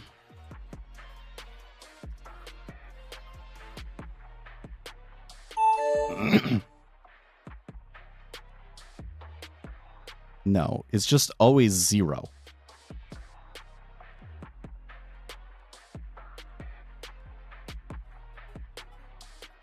That Green Mountain is very good. Run on this strat. Well, were you here yesterday when I explained how it worked? Yeah, you might have some ideas. You might be able to help there. Hold on a second. What? So the risk-free rate of return should not be 0, right?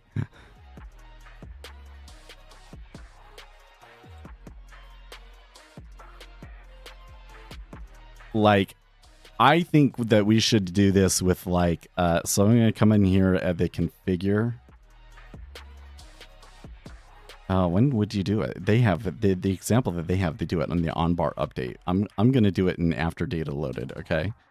I'm going to say, they say 3.5%. I'm going to say a 4% rate of return. And these I don't need anymore. The question was, is it like dynamic somehow? You say it doesn't matter, keep it at 0? No, I'm not. I'm not. This is an intraday strategy. This is running on daily bars. The whole point of this is to run it on daily bars.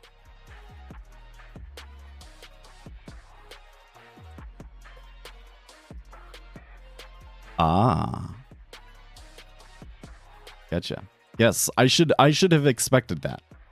You know what? I don't have the formula for Sharpe ratio memorized. I probably should, but I see. You raise the risk-free rate of return, and it gives you a negative Sharpe ratio. Gotcha. Use the federal funds rate, yeah. I mean, I said, because the funds rate right now is like what, 5.3, something like that, or 5.25. And I'm kind of assuming, well, that will probably come back down. So let's use like 4%. This is what I was thinking. Okay, but it just makes my Sharpe ratio negative. Yeah. Okay, let me show you how it works. I don't really have a whole lot of. By the way, when you were saying no, that Green Mountain is very good, run this strat. Were you joking with me, or are you serious?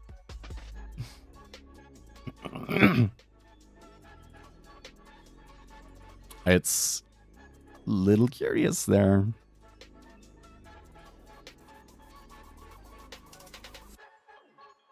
You were serious. Let me show you how it works.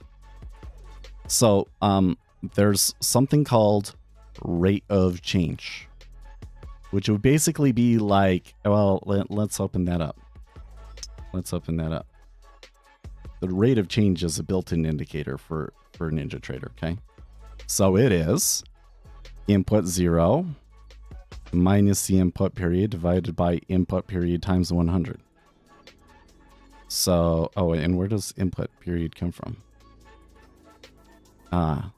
Input math.min current bar period. Okay, so it's the lowest bar of this period relative to where you are. Yeah, the current close divided by the closest set number of days back. It's actually not a set number of. It's actually looking for the low in that time period. Yes, correct. Okay, so the reason I gravitated towards rate of change was because my understanding of how a momentum strategy works is you look at what asset is up the most and which asset is down the most, and then you use that to determine which ones you're going to get into. So it's how much we are actually changing from a percentage amount that matters. So I wanted to do analysis on rate of change. Okay. Now I have two indicators that were custom, and I don't really remember where we got them from, but I did a lot of work with this with John Bottomley when he was still alive. Here's rock volatility, which is kind of looking at a bunch of different time periods and seeing what like the average difference in the change. So basically you have like three rate of changes, and then you see how much variation there is in that, right? And then this WB1 is doing a square root. So I think that it's doing more of like a standard deviation. Yes. And it's saying when the rate of change exceeds the standard deviation is what this is doing, right? Okay. So I took that and then I added a bunch of other stuff. So I added R squared, how much autocorrelation there is in the market. I added a super smoother filter. I added the trailing stop, and I added adaptive CCI. I don't know how much these are actually really contributing, to be honest. And then what I did is, normally I would say, okay, so when we cross above, my rock V crosses above 0, for instance, then that means you want to go long and vice versa for short. But instead of saying enter long and enter short, I have an integer and I just add a vote to it. So they're all voting. They're saying, okay, I think long, I think short. And then at the very end, after we've done all these, so these are all of the different votes that they are involved. And then, this is what we just this is the score. So I actually tried this little score part, and that didn't work very well. It seems to think that if you've got 2 votes long, that you should go long, and if you've got 2 votes short, you should go short. And apparently the number of situations where like you have like 6 votes saying long, but like 2 saying to not go long, to go short, doesn't happen very often. Maybe if I had like 100 different factors, and then maybe it would be different, but with only like like what, 10, it doesn't happen. And I can change the threshold. So there's the threshold. And there's also this caution threshold. So if you get enough of them voting the other direction, it will take it out of the trade. So this seemed to help the Sharpe ratio a lot. This seemed to help the Sharpe ratio a lot. I guess when I did all of that, I was like, okay, this actually does show some profitability. This actually does work a little well. I think that there's a little bit of goal seeking in there, because how I got the numbers for the periods and everything, you know, was just me going over the whole time period and doing an optimization run on it. So, but the numbers that I got out make sense. 50, 70, 140 for the rate of change variables. And then these other ones didn't really, like the CCI period and so forth, didn't really affect a whole lot anyways. Didn't really do a whole lot anyways. But my biggest thing is I came in and I see the Sharpe ratio, and for most of these, they were like down at like 0.1, 0.2. And I was like, oh, I need to do better than that. I guess another thing that I could add in here that I've done before that usually helps that I haven't tried yet is setting like daily loss limits sort of a thing. But I don't know how I would apply that to, maybe it would be like a max monthly loss or something like that. If I limit my max monthly loss and kind of eliminate a bit of that till maybe I could get the Sharpe ratio over 0.5. Want to run a back test on something simple? Sure. Sure. If you can explain it, we've got 45 minutes left. We could probably make something. No stop loss. Okay.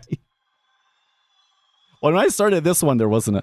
Actually, I wanted to have on here no stop loss. And it was just so clear that if I lost more than a point, that the trade was bad. And that's why I put the stop in that one. There was like one of the only times I think I've ever done it where I made more money from putting the stop in.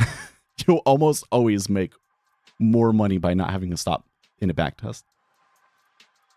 Yeah, have you ever seen Warren Buffett talk about stop losses?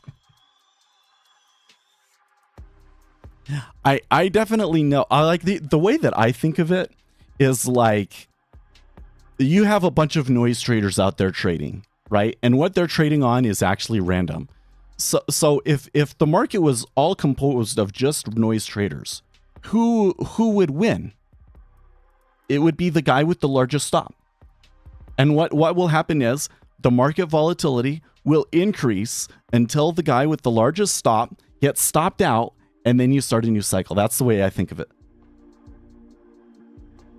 Oh, he trades YANT. Well, we can do it. We can test it. You know, I haven't tested that on other instruments. We should do that too. Heck, maybe we do that and expand it to trading a library and see how that helps it.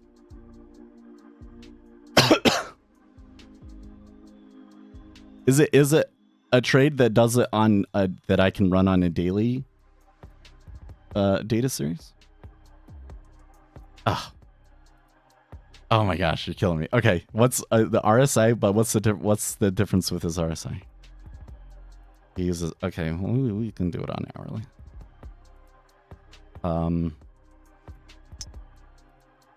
While I'm waiting for you to finish talking there, I will come over here to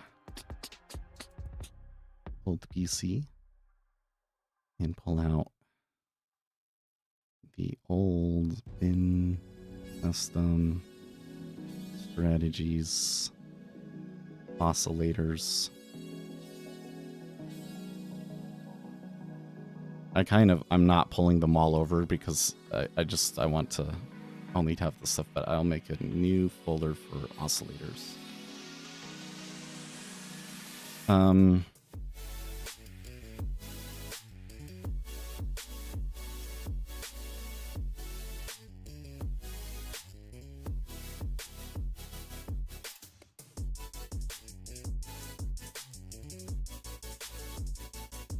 Oh, okay. Gotcha. I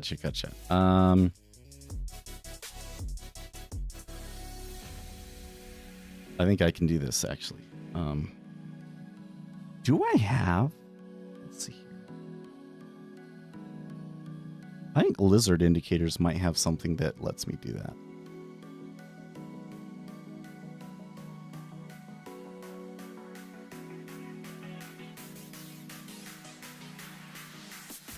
No. Might go to his website. It might be there on his website. If I come over here into indicators and I look at NinjaTrader's indicator for RSI.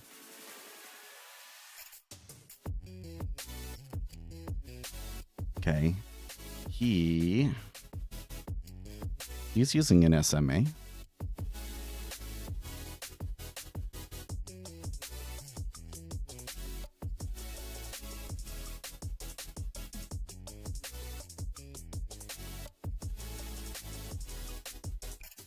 Yeah. Maybe I'm misunderstanding. Because this RSI is using simple moving averages, but there's a simple moving average up and there's a simple moving average down, right? Because it's kind of looking at, okay, for the up bars, and for the down bars, what are they doing? And then what the comparison between them.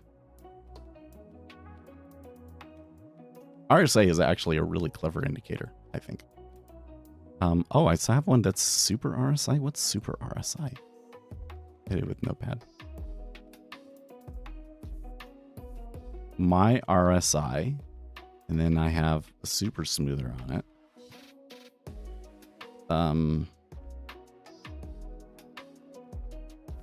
And I do a super smoother on the RSI. Oh, that's funny.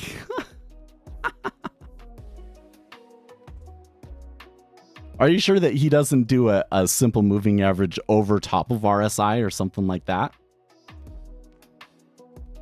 Well, let's just do this one. Because I think this will show what I think actually is getting to. Because I've tested this before and I find it really interesting.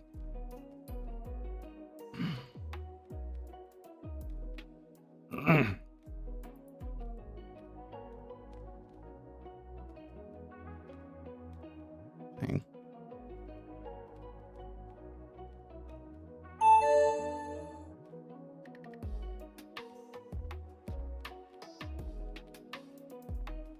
Nah, that doesn't make sense. But maybe some other platforms were not just using an SMA on the platform that he was using.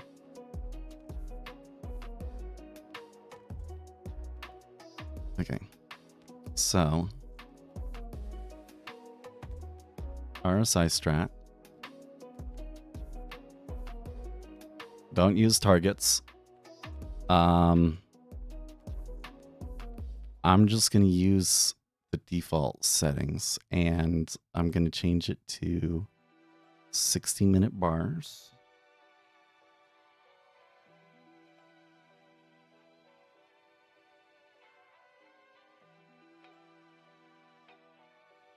Yeah, he uses good old trading view.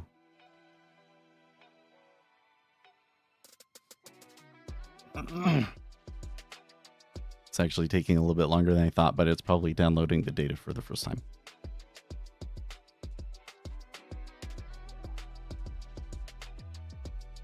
I think I've done this a bunch of different ways. I don't think I've ever done it on hourly bars, so it'd be interesting to see it on hourly bars. That's actually not as good as I thought it would be. Wait, I might have done something wrong here. Hold on.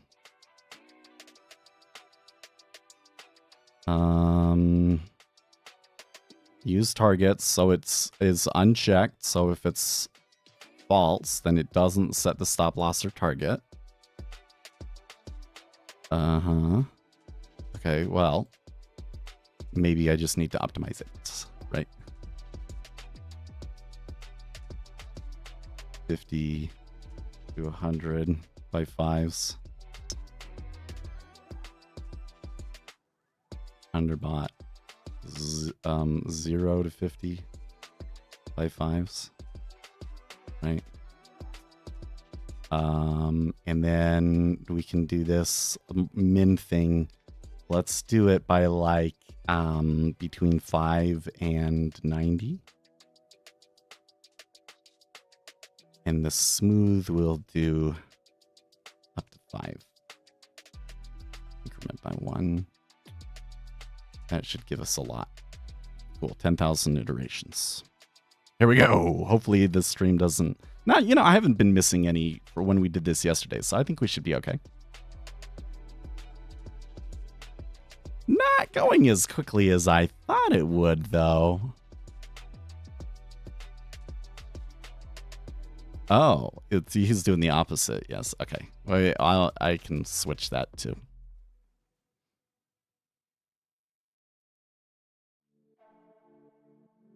I think I actually have one that's kind of like that.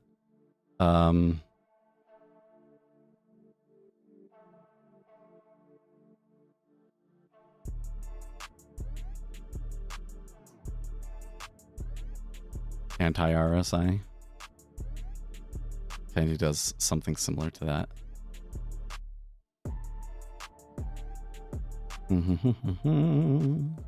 What did it do? I used 70-30 and I used R2 as a threshold on top of it, but basically, yeah. If you go below 30, you enter short, and if you go above 70, you enter long. Yep. Want to copy? You want to see that one?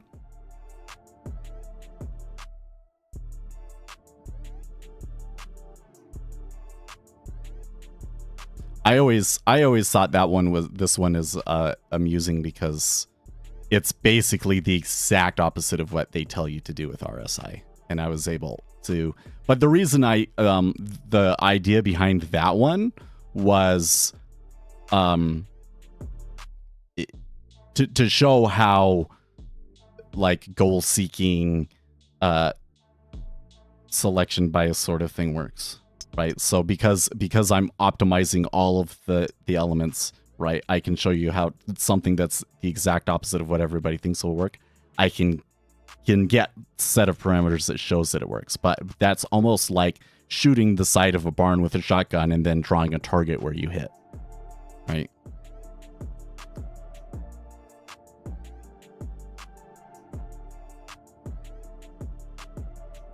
Okay, this is taking way longer than I thought it would.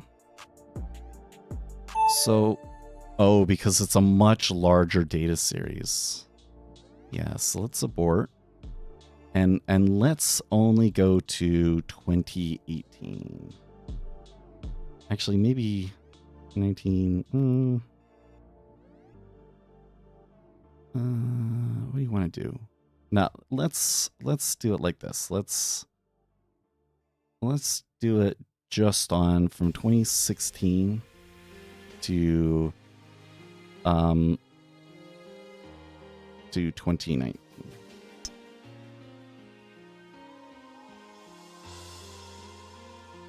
Well, 31, 2019. Okay. You don't break at end of day. And you don't exit on session close. Okay.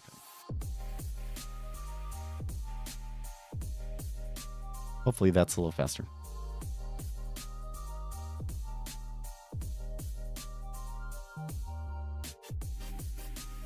Yeah, no, he's right. RSI just compares closest over a set number of periods, so it's just momentum. So higher reading means higher momentum in the direction, so follow that. Yeah. I you know, RSI is actually super clever. It's not bullshit, right? Because what it's doing is it's saying, you know, how many, because you have this whole thing with like Dow theory that, you know, there's these fractals involved in it, right? So like, what is actually the overall trend higher or whatever? And so what RSI is doing is they're saying, okay, let's just look at the bars that are going up like this, and then just look at the bars that are going down. So it kind of splits them up like that, and then runs moving averages on those and does a little bit of math to determine how active is buying, how active is selling. And so especially on a daily basis, it does give you a very good idea of how much is something buying or selling in a way that other indicators don't. And if you don't use a stop, what I have found with RSI on daily bars is that it is profitable, but that the risk reward is absolutely terrible. Like, you have to have a huge bankroll to sit through the drawdown, but that it's really good. That it actually is. Now, in terms of like using it as an entry signal, it's not a very good entry signal. But essentially, what RSI does is it gets you into riskier trades. Is really what it's doing. If you take a strategy that's just trading on RSI, what you're doing is you're just creating a strategy that is buy and hold the S&P 500 with more risk. So it's actually not terrible. But it's not a very good predictor of whether things are going to go up or down in the near term.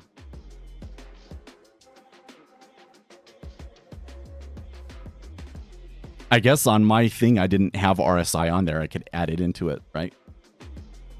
Tell it, if we're below 30, I'm more likely to take a long trade, right? If I'm above 50, I'm more likely to take a long trade. And then there's kind of like this period between 50 and 70 where it wants you to go long, but then after that, it's not. Yeah, that could be interesting. Yeah, that could be interesting. I kind of think that to take my voting strategy thing further, I need machine learning, right? Because with machine learning, then I can come in and I can say, okay, here's all of these indicators. You just figure out how to use them, right?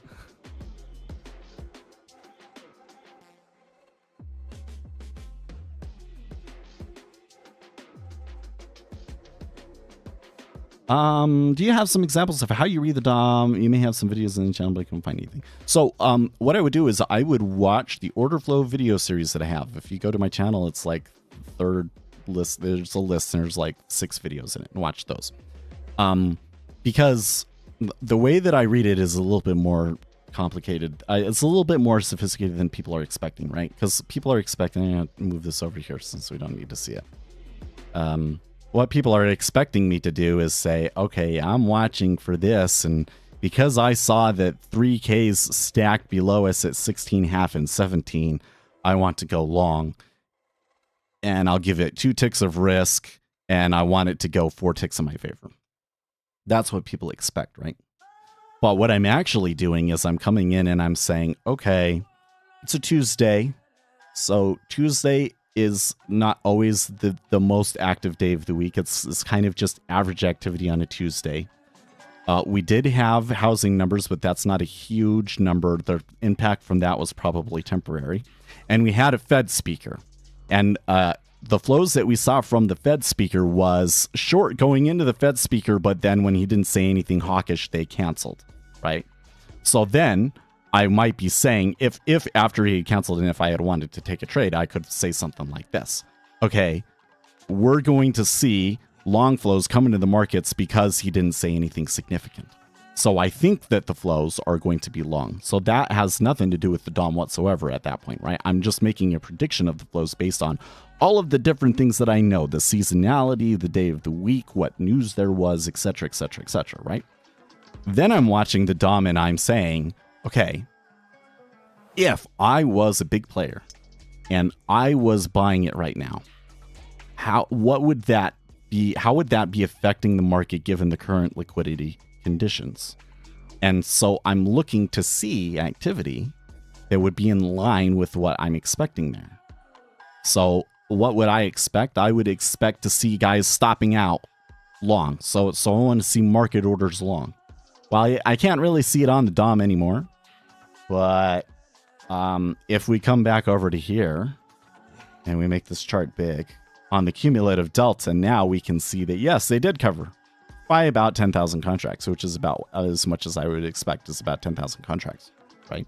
So once I saw this little thing right here, right, I could justify taking a long at that point. And of course, I'm going to be looking at all of these other little things. Like I'm going to be looking at, okay, how many contracts does it take to push it up versus push it down, right? So like I need 2,000 contracts to push it up, but only 700 to push it down. That does kind of tell me something. It tells me that the buy side liquidity isn't very strong, right? Or do I see them just taking them multiple ones at a time? So like this area through here, you can see when they went through it, there wasn't really a lot of resistance to it, right? And there are 6 forces. There is market buys, market sells, limit buys, limit sells, limit buys, limit sells canceling, right? So I'm looking at those 6 forces. So market buy, that is something in favor of us moving up, okay? More people stacking on the offer, that it has the tendency for price to move down. But then them canceling has a tendency for price to move up, right? So I'm looking at those 6 forces, and after watching it for a long time, your brain kind of sorts all of those things together to kind of give you a reading of how much activity is there in the market. Do I see enough activity and behavior in those 6 forces to suggest that maybe there is a large meta order long that's going to push us up? And in this instance, I probably could have done that, except for that it was small enough that I wasn't willing to take the risk on it, right?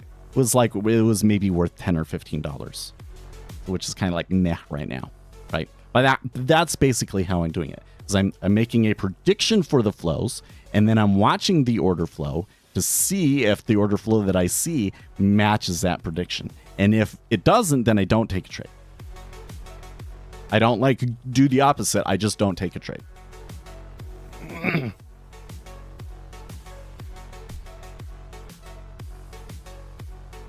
Okay, what percentage of total orders get pulled stacked, and how many actually sit there and trade? Did the back test finish?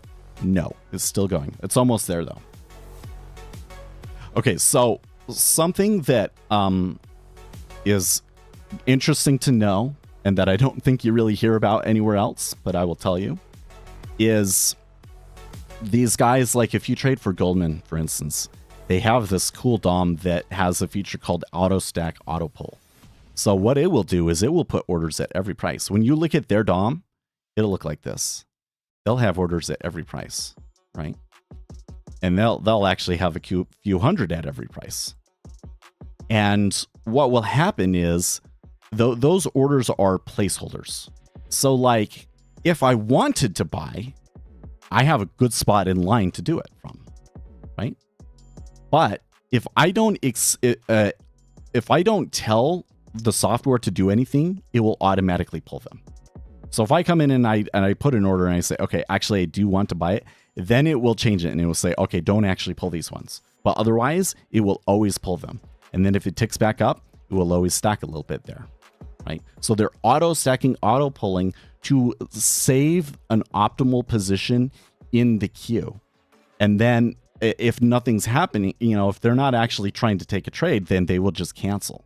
So that's why you will almost always see when we tick up or down 500 to 1,000 contracts cancel, right? So like if there was any risk of people trading at 15.5, I bet you that a lot of those 3,000 contracts would cancel, okay? Now there's another interesting property, and this is a stylized behavior of markets or a proven behavior of the queue that a lot of people don't realize. But so you have a stack here, right? At each price, there's 3,000. Where's the place where we have less than that? 2,100. Okay.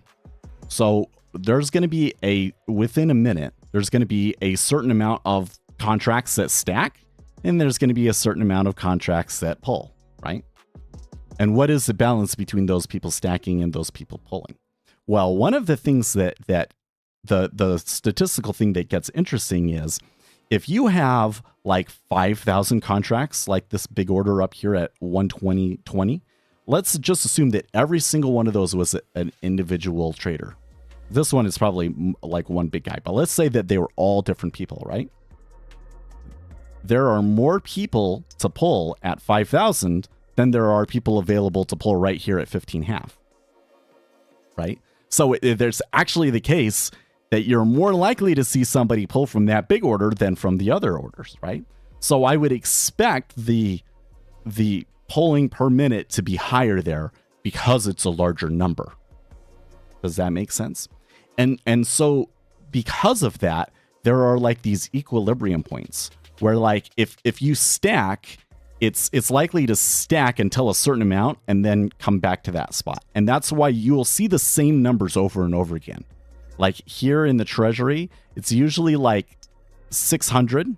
Well, right now it's only 200, but it'll be like 200, 600, 900, 1600. And you'll see the same numbers over and over again. So it kind of moves and kind of like it's not a continuous thing. There's actually kind of like little stops here and there, right? So once you understand that, it kind of makes your ability to read the little changes here and there a lot easier. Okay. Now it's funny, as I've been saying all of that, there has been a pretty significant amount of volume coming in short that I was not anticipating in any way whatsoever. So I don't know what's with that. Maybe it's because the S&P 500 is moving up, but we did get a good 10,000 contract sell while I was saying that. Okay, so our back test did finish and I effed up. Yeah, it's so bad that it basically optimized towards only taking one trade. So that's why I have this thing right here to say instead of optimize on do it on short filtered. So then it has to have a certain number of trades. Let's also change this overbought to be only to 80 and the underbought to be 20, minimum 20. That should reduce the number of iterations by a bit. That might bring it down. Okay, that brings it down by about half. Let's do that. That should go a lot faster, right?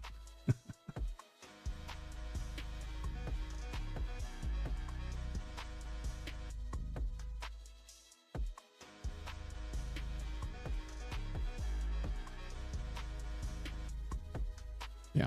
Now, something else I watch for a lot is just like, how many changes am I seeing at a time on the DOM? Like right now, there's a few orders on the inside here that are kind of shifting around a little bit. That's just kind of normal, quiet activity, right? It's not slow. I'd say it's normal, but it is quiet, right? But sometimes you'll see things where it's like, you're just seeing lots of changes all over the place. There's just like the limit orders are shifting everywhere all the time. And you can just kind of see it dancing around, right? But you might not be seeing volume yet, but you can see that like the limit orders are doing something, right? So I pay a lot of attention to like the overall activity level. Because part of what I want to do is, let's just say that you wanted to make one tick.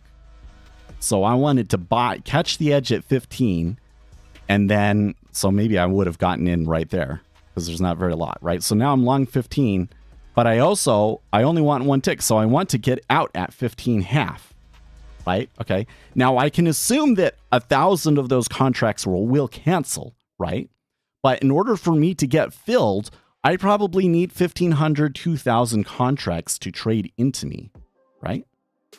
Well, how many contracts are actually trading? Like, how long does it take for 2,000 contracts to go through right now? Actually takes a little bit. And if I only want to be in that for a few seconds, then maybe that trade doesn't make sense, right? Right now, it's probably a little iffy. You could maybe get away with it. It's close. It's actually a lot pulled there. So maybe my chances of getting filled at 15 are actually better than anticipated, right? But basically, I'm looking to see, like, is the amount of volume that's going to come through there enough to get filled at the spot that I'm anticipating, right? In the time, because I might want to be in it for like 30 minutes. And then I can say, okay, well, how much do I get in 30 minutes? Is it enough for us to push through the liquidity that I anticipate that's going to be there? Right? If I think that 10,000 contracts are going to buy up in here, right? Now I want to get filled at 20, but then I can look at it and it's like, well, that would take more than 10,000 contracts to get through right now. And it would take longer than 30 minutes. Then I don't actually want to be in that trade, right?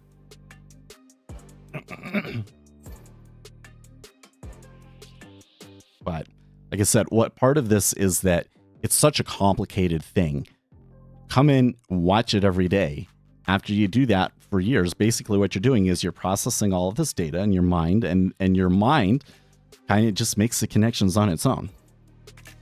Now, if it's just reading data and you're putting it in, then what your brain comes up with may be random. That's why we use the stylized behavior of markets. That's why that order flow video series that I talked about, that's why that's so important, because that talks about, especially like those last two videos, the things that we know the market does, like that there are things about the rules and the way that it is set up that the market has a tendency to do these things, right? We can use those as a basis for interpreting what we see, so that the neural network that our brain comes up with is more likely to be a useful and successful one. But part of it is watching the data every day and just getting a feel for it. But those things that I just shared with you will really help you kind of in terms of like, what am I looking at, right? Because I think when you're starting out, you'll see like, oh yeah, 2,000 contracts canceled. What does that mean? Well, this word was probably just placeholder, so it might not mean anything. It means that the market maker is not interested in adding contracts at that spot. That's all it means. Okay, now we got it to do something, and we have some results where we're getting a couple of trades. That was pretty shitty with the way that I'm doing it here. But I think what you should see actually, that's really terrible. So what this one did is it was profitable at the end, and so it selected that one. Pretty good, right? Let's switch it to the anti-RSI now. Come on. No, I selected anti-RSI. There we go. Don't use loss limits or targets.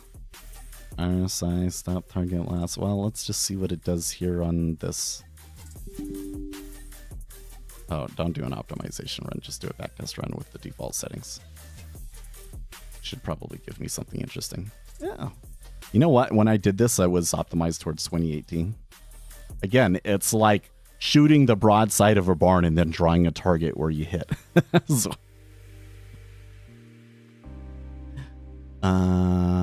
what was the summary here? The win rate's actually not terrible. It doesn't, you know what? The way that I have this optimized doesn't work on early bars.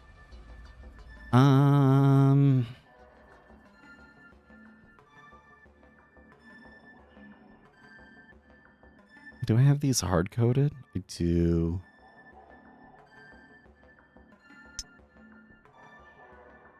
He was doing 60 and 40.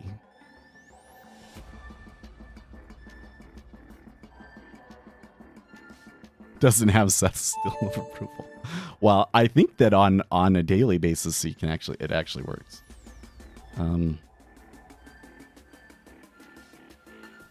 That just made it worse. Okay, so I think that you may also have to optimize the period. So this is where it can go like 5 to 200. Increment by fives. That'll give me a few dozen optimizations. Okay, so it likes it at a period of 45 hours. Then you get something. Okay, analysis. Hey, that looks good, right? The Sharp ratio on that one actually isn't terrible. Okay, so this time we did things right. So now I can do something else, which is, okay, so I will open in New Strategy Analyzer tab. Okay, and there's the backtest analysis, yada, yada, yada. So we optimize it. So now we ask, are we goal seeking? Are we just, right? We shot the broadside of a barn and drew a target. So now what we're going to do is we're going to go and move our gun to a different barn and see if it hits the same spot. So I'm going to go now to today and include the post-COVID market and see how it performs after that.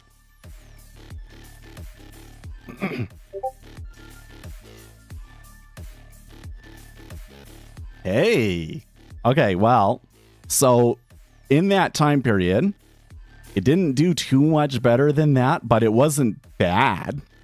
It wasn't bad after that. But the Sharpe ratio really went down, right? Before we were getting a 0.38 Sharpe ratio, now we're getting a 0.18 Sharpe ratio. So to have made $1,200 over the last 3 years extra from that, it's not really like... He texted back, Seth can talk to my accountant and the tax man. Well, there you go. This is a strategy that works, but isn't really worth it, right? At least my understanding is that if your Sharpe ratio is below 0.5, that there's not really a whole lot of use in what you're doing.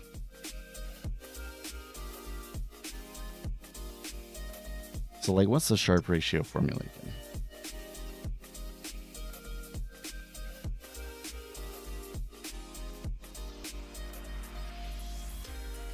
Okay. It is the return minus the risk-free rate of return. And rho is the standard deviation. So it's basically your returns divided by the standard deviation if we're using 0, right?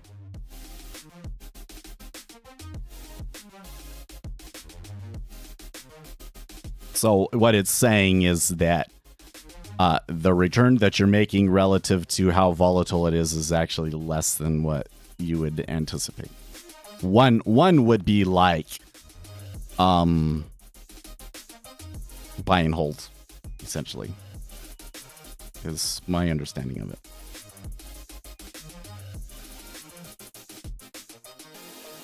But I would also point out, though, that I am also using R2. So you should tell him to use R squared. I don't know if they have a version of that in TradingView.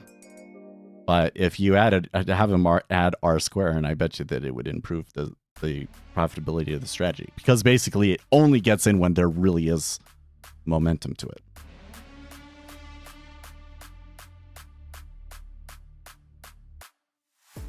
Anyways. I gotta do more. I'm pretty sure that like the best things that you can do to improve your Sharpe ratio is like better risk management. Is like if I come back to this analysis part right here, and I look at it like a period instead of daily, like maybe weekly net profit or something like that. There you go. Okay, so now I can see that like there was one day where I lost a lot, right? Or actually maybe all of these, right? So if I'm able to take these out, that's $3, $6, $9, $1,300 that I would gain by trimming those fat tails. Now, in order to do that, but I also have to check, like, so change it to ticks, first of all. Okay, so these were times where it went more than 16 ticks against me.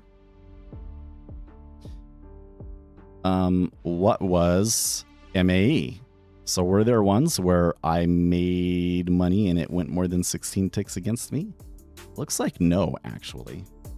So I could probably implement that risk reward rule without any downsides.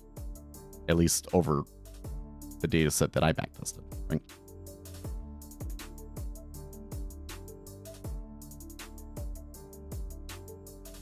I suspected he might be doing something very differently subconsciously and just have this on his screen to fill it and or reaffirm his bias.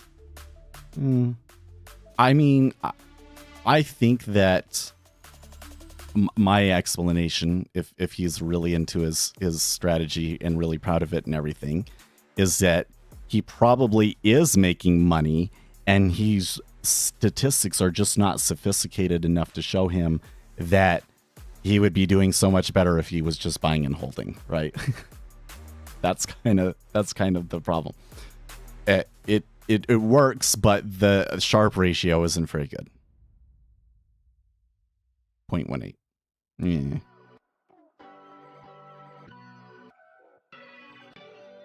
The R squared on short trades is really good. So another thing is like, look, I did this on ZN. So you said NQ, right? Let's do it on NQ. Run. Okay, so I optimized that RSI period to 45. Does it still work on NQ like that? That might be one way for me to tell if there's like really something to it or if it's just curve fitting. It has to download the data, so it takes a little bit. Okay. No, it doesn't work. Ooh, it's really terrible, actually.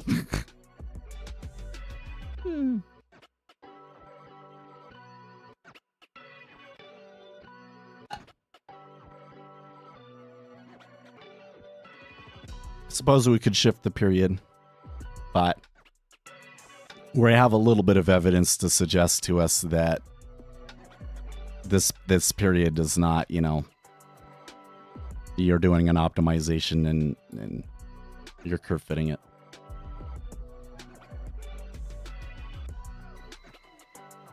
Could be, and further could be as well that when he started Euro USD was like 1 point whatever, and that over time has gone down. Yeah. Well, so he could be looking at his euro payouts and hiking down. Yeah. I mean, so this one that I was doing earlier, the vote strategy, I want to turn that into a CTA strategy.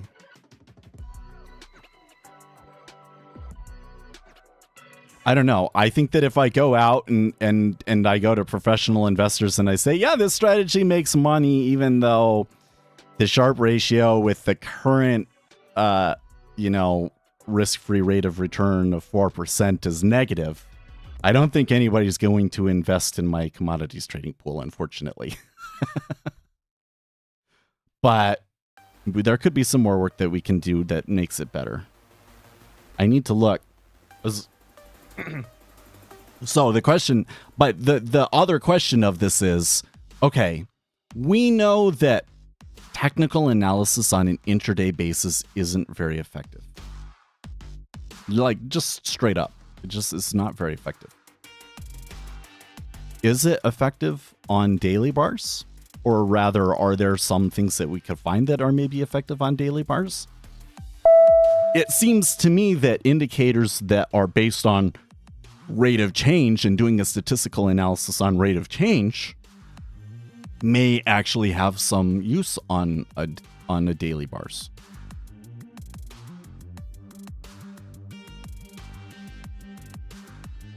The Rogue Wave dude managed to accumulate 100 million from investors. Well, yeah, but if he did a Sharpe ratio that he was probably showing up until things went wrong on him was probably insane, right? So it's like is there a you know what? Maybe I can do this. What is this website called where you can like look at different funds and stuff? Like, can I find a CTA fund that is advertising a Sharpe ratio of less than 1 that has a lot of money that people are giving money to? You know? But I have to pay for that data. We're a ways away from that.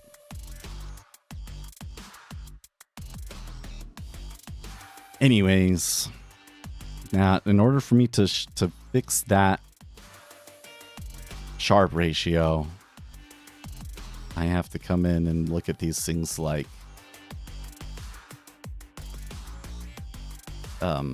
net profit on a daily basis needs to have some like limitations on it, I think. I also think that there should be a max size on it, but we only got up to like 50 contracts, so I don't know if I need to deal with that. The MFEMAE might tell us some interesting things. Oh, that is actually really interesting. There was an MAE that went almost... Oh, well, it went 600.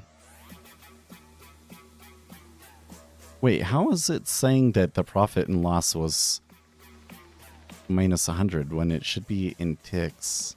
There shouldn't be a loss more than 64. In fact, wasn't it telling me that my average? Oh, because it's on. No, that's on CN.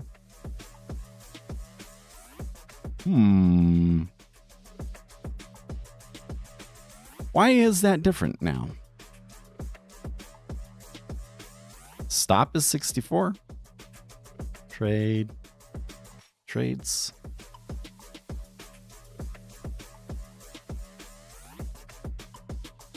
There's one. Stop loss at 64. So like if I go to the profit. Oh, okay. I think that these are cases where it stopped out, but it had moved so much in between days or something that the loss ended up being more than 64 is what that must be about.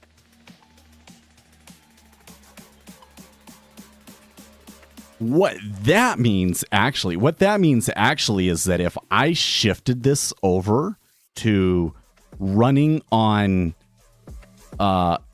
like it still runs on daily bars, but I'm running it on like an hourly basis or something like that, that some of these losses would be smaller and the strategy maybe actually performs better than it looks. Oh.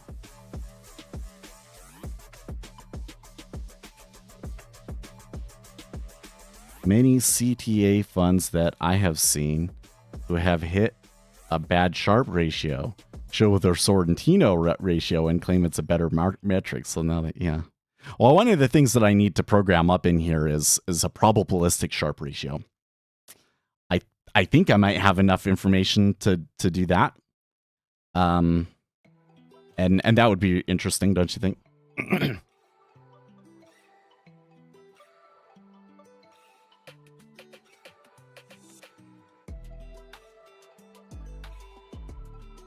Would probably, I kind of feel like if it's doesn't look very good with Sharpe ratio, that if I use one of these more advanced ones, that it'll just look even worse, right? But I do need to try it with I might be able to do it with, I'll run it off stream, but I could come in here on the historical fill and say, use high fill and use like a 60-minute bar underneath. Fill limit orders, well, I don't have any limit orders, and I could include slippage as well, but you know, if I just run that, I'm interested to see, well, it might take a little while. But if the results of that will be any difference.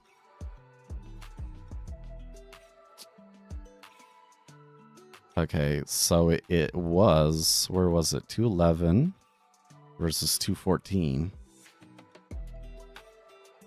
It did improve the Sharpe ratio, actually. Where was the thing? Let me come back here to this, like, vote strategy. And just, I think it's funny. So some of these things, like this risk-free rate of return, that should just be a property of the backtester. Why is that not a property of the backtester? Hi, Ninja Trader. Why is save history not just a property in the backtester? It's something that you have to put into the strategy. This makes no sense. Okay, it gives me 0.38.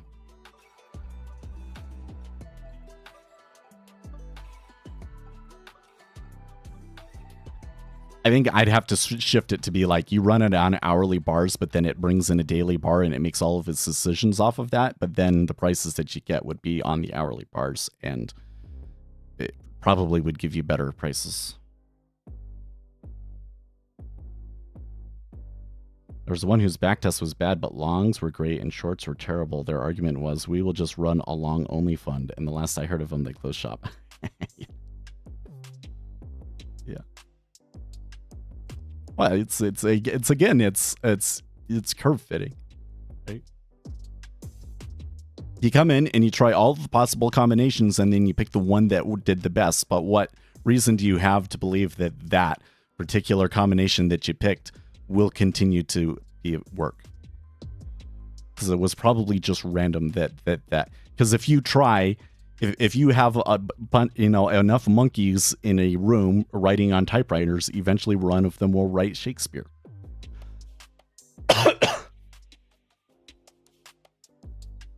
That's what you're doing. But I do believe it. From what I've seen so far, it seems to me that it's a little bit easier to get something that looks kind of okay on daily bars. So maybe we can work something out that would be like worth making a CTA strategy about. I also suspect, I don't know how I do this, but I also suspect that if I take some, like if I was able to combine Seth's sentiment with things that we know about future flows and ran it, I think that we could run a pretty effective CTA fund like that. But how would we prove it other than doing it? Well, I did do it this year a little bit. I don't think that I took it as seriously because I'm looking at all this other stuff, but it was profitable. It was profitable in a year where it moved a lot, but it did work. So I don't know. All right, guys.